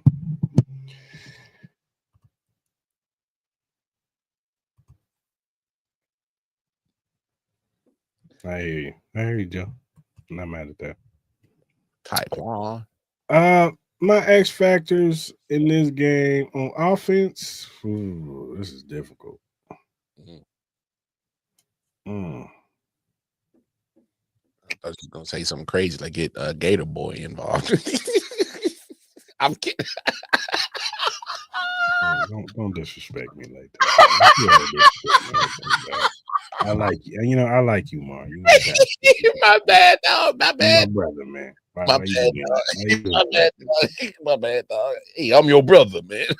Exactly. Shout out to Clarence. I'm your brother, man. Why you put that smut on me like that, man? My bad, dog. Don't you ever say that, man? My name and his name in the same sentence. Why? No, but shout out to Carson Steele. Hey, yo. Shout out to Carson Steele. Man, who is the X factor on offense? Whew, that's difficult. I guess it would have to be the running guy. I guess it would be Kareem Hunt and Isaiah Pacheco. Like you said, man, they're gonna have to keep this offense honest. Really, the X factor is Andy Reid. Put the boys in position to make plays, dog.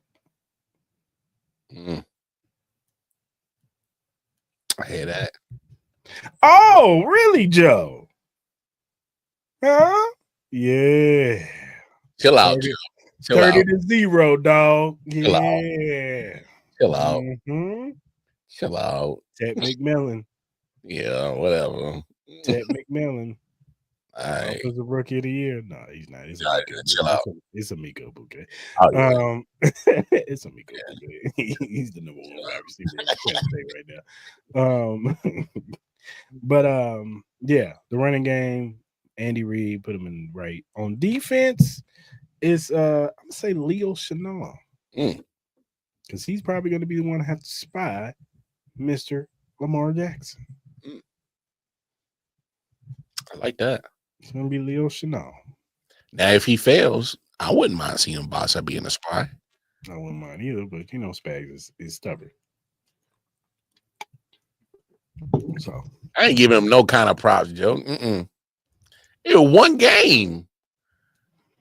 One game. All right. Let me see what you do with them other 14, Carolina.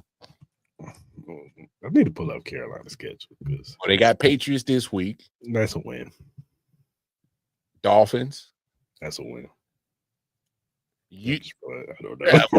That's bad teams versus bad teams. I don't know. Whoa, you gotta relax, bro. You gotta relax.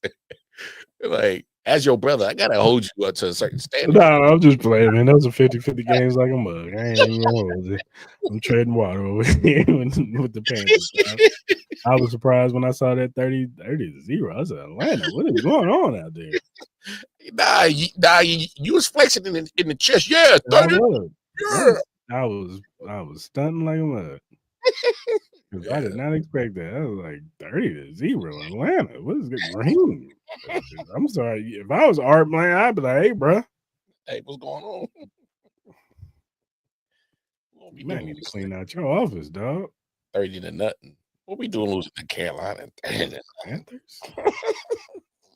It's not like it ain't like Bryce Young threw like 500 yards and 5 touchdowns. It wasn't even nothing like that. It was just like I can't, bro. Where did these 30 points come from? But you know, shout out to the Panthers. What is your score prediction, sir? Man, if they getting scored on like this, I might be optimistic. I'm going 31-24 Chiefs. I like it. I'm gonna go 28. I almost went 28. I almost did. I'm gonna go 28-24 Chiefs. I was gonna pick the Ravens, but then as time lingered on, after I saw that game yesterday, and I think that Andy and them, they understand now. Hey man, we gotta keep this shit simple. Keep it simple. And I think Pat and them understand. Like sometimes you gotta play the worst half of your life to understand. Hey, this is rectify this and keep this shit simple. Yeah. 24-13. Oh, you got the defense holding the Ravens to 13 points. That happens, Joe. I might give you a free shirt. Damn. That's love. If that happens, Joe, I'm gonna give you a free shirt.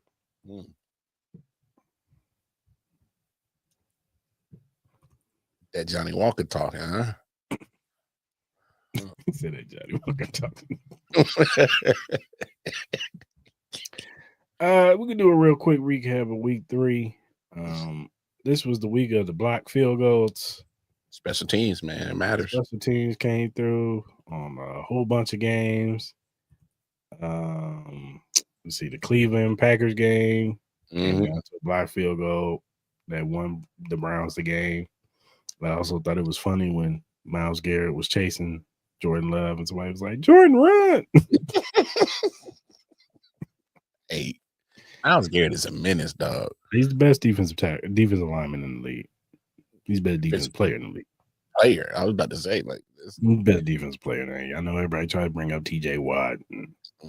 Nah. It's 95 over there in that brown jersey. Yeah. That's about dude wipes.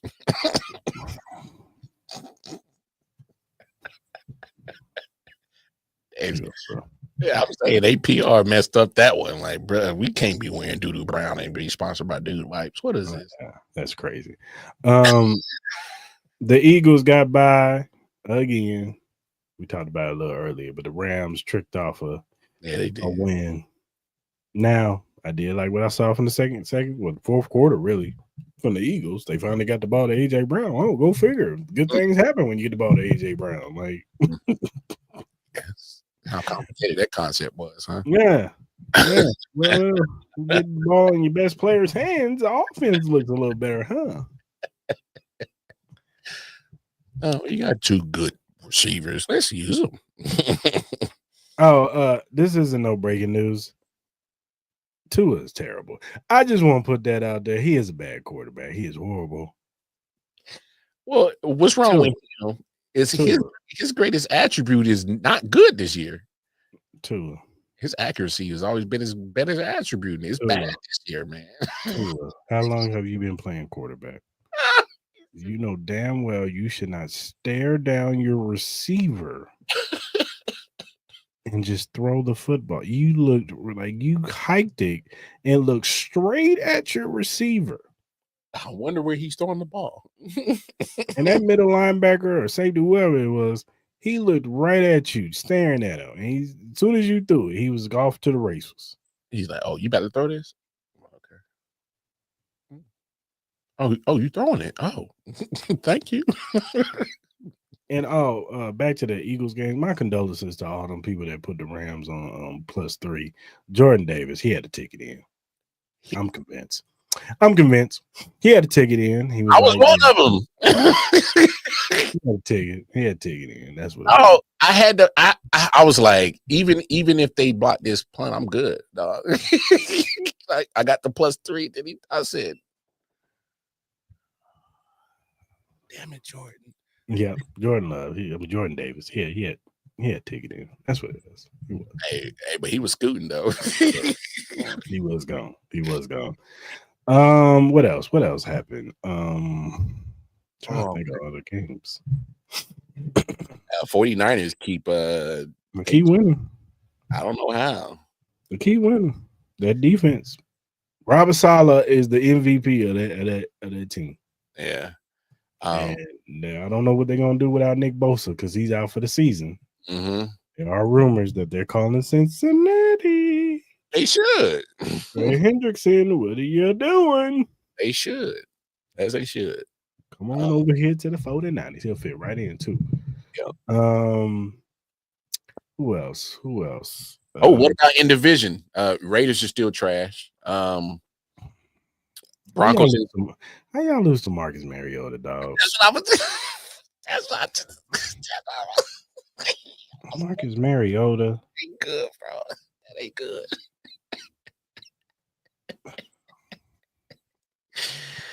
And Mar. I tried to tell you about CJ Stroud. Nah, you did, and is now 2 weeks later after you told me that I'm on the train with you, dog. It's not. And it's not like the Jaguars did good because Trevor Lawrence was terrible in that game too. It was just like, but hey, you take out that deep throw to Nico Collins, they didn't get nothing going. Their running game is non-existent because they ain't got Joe Mixon. Joe Mixon made up a lot of their offense last year. Nick Chubb's is a shell of himself. It just wouldn't. Well, I mean, to be fair, they probably got one of the worst offensive lines in the The offensive line is not good, but still, that offensive line is not good. It's not good. It's bad. The Jets tricked off a W against the Buccaneers. Jets still got Jets in them. They still got Jets in them, man. The culture, I can see the culture getting changed, but they still got Jets in them, though. The Broncos tricked off a win against the Chargers. They did. I watched that game. It was they dominated the whole game. They was giving Justin Herbert pure hell on that defensive line. So I found the tool to beat Joe Alt. He can't handle the speed rush. Well, we ain't got that, so we ain't got to worry about that with the Chiefs. You know what I'm saying? I know it sounds crazy. If we just get somebody that can rush, is similar to Tamba Ali, I think you get Joe Alt every time. Well, but unfortunately, Mark, we ain't got nobody like that. I know. Unless we make a trade for like Bradley Chubb or somebody like that, that's not gonna happen. Because Benito had a guy was whooping him. Benito was pretty damn good. Yeah, but not. But against Joe Alt, I was like, he was whooping him. I was like, damn. Mm-hmm. Yeah. I was watching that game. I said, I was shit. I was like, and prayers to Najee Harris. He's out for the season. That was a nasty injury. Shout out to James Conner too. I'm sick of the Arizona Cardinals. Get them off my screen. I'm so sick and tired of seeing Kyler Murray run with little legs, run around, get somebody off a win. Tricking off a win. Now, Marvin Harrison Jr., you gotta catch that. Oh man, that was catch that. Yeah, that was touchdown, probably. Yeah, that was probably because there was nobody around him. Like that was touchdown. That was that. You got to look the ball in, player. I saw it. You look behind you because you saw, it's green. Yeah, you gotta catch it in. You gotta catch it first, player. So, yeah, that was bad. Shout out to the Colts, man. They look pretty good. I know they played the Titans. But I feel bad for Cam Ward, man. I do too. His defensive line is horrible. Now that one interception he threw, that was egregious. That was on him. But I mean, he said, "Do it." Should I do it? Yeah. Because here's the thing. I think he's going to have to battle a lot of stuff internally, mentally, because he's going to have to realize, like, damn, man, not everybody is going to have the same drive and want to win like me. They're not going to be as competitive as me. And it's NFL, dog. Yeah. You got to get some dogs around him. Yeah. Got to. And that's something they're going to have to build up on this roster, especially on the offensive side. They got to get him a number one wide receiver. If they can, if Alec Almanur can stay healthy and because I like what he's kind of been doing the first few weeks, but he's not enough. He's not. Look, and he's not there. I know yet. he signed a contract, but that contract that T. Higgins signed was like initially like a 1-year deal. Go get T. Higgins, Tennessee. Go get T. Higgins for Cam Ward. Call Cincinnati. I got this first round pick for you, dog. See, I ain't gonna need him. Give me T. Because Browning don't like to throw it to T. Higgins anyway.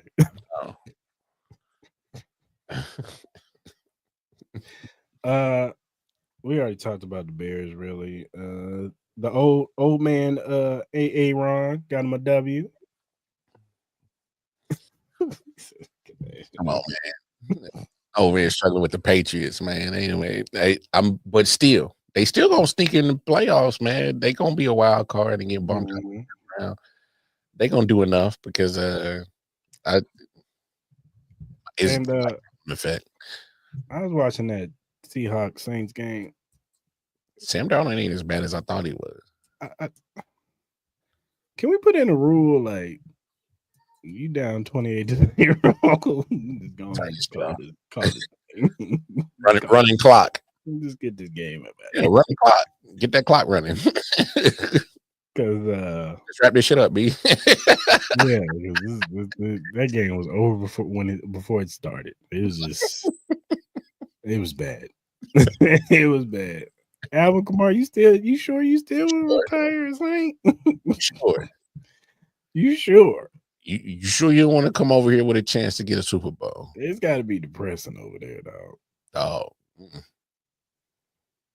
They might have a fire sale, but they're not trading away your boy that you think they're gonna trade away. They trading away Tyler Algier. That's what they're gonna trade away. And Kyle Pitts is on the block too. Probably. But we ain't getting Kyle Pitts. No, I'm okay. I'm okay. No, I'm tripping. Yeah, that's pretty much it. Nothing really, else to discuss. There is something else to discuss.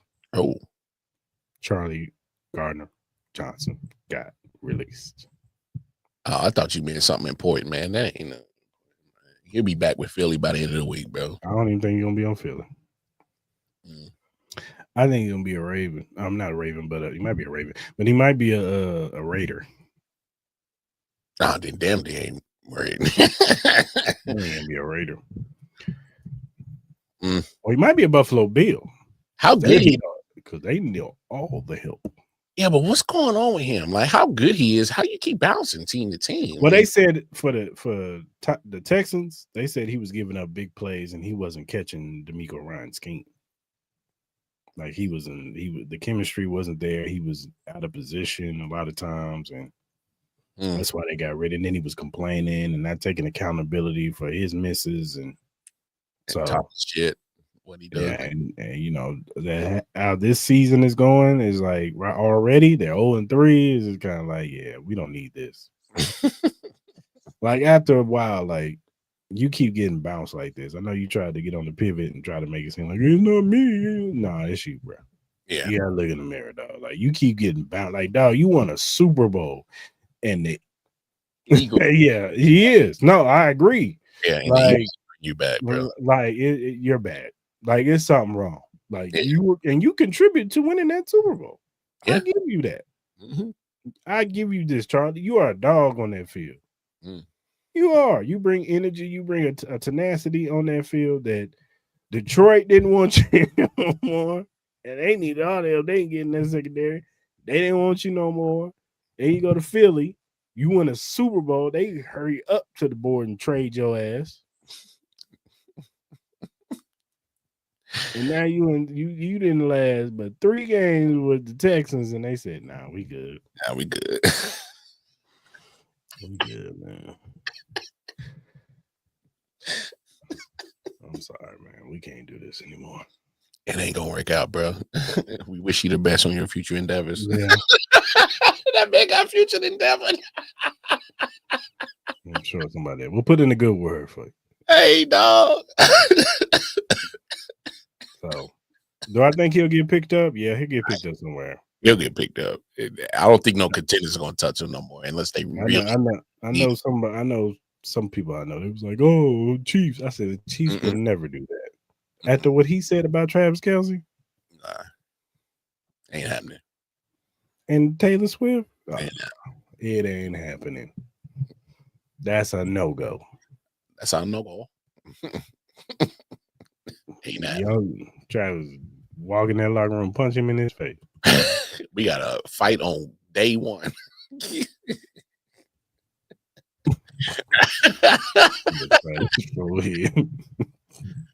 You might be right. He probably did try to go upside his head. I'm gonna bust you in his head with this Parmesan bottle, bro. He said Parmesan. If D'Amico Ryan's is drinking Parmesan, man, we are doomed as a culture.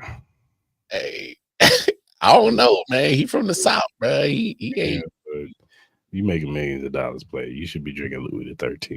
Nah. You shouldn't change because you got money. Nah, man. You damn right you should change because you got money. You ain't drinking no Parmesan. Yeah, I'm gonna still drink Kool-Aid when I become a millionaire. But it's gonna be the finest of Kool-Aids.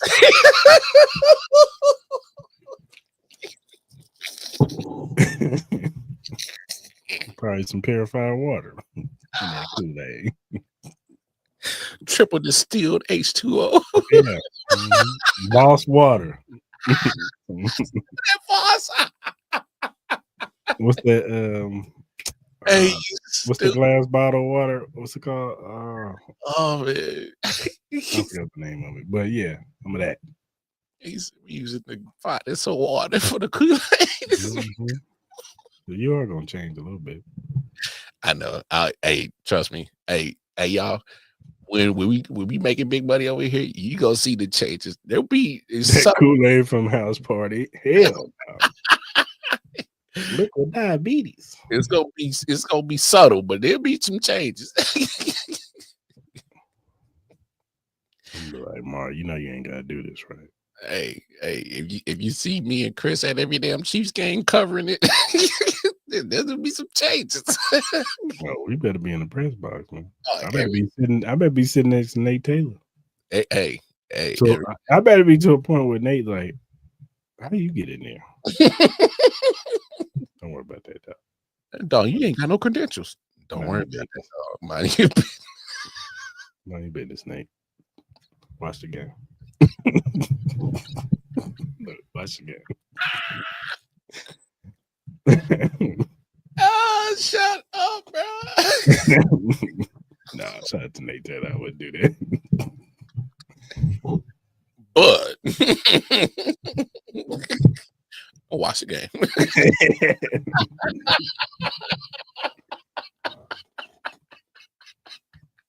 I'm just saying. You a fool, man. You my dog.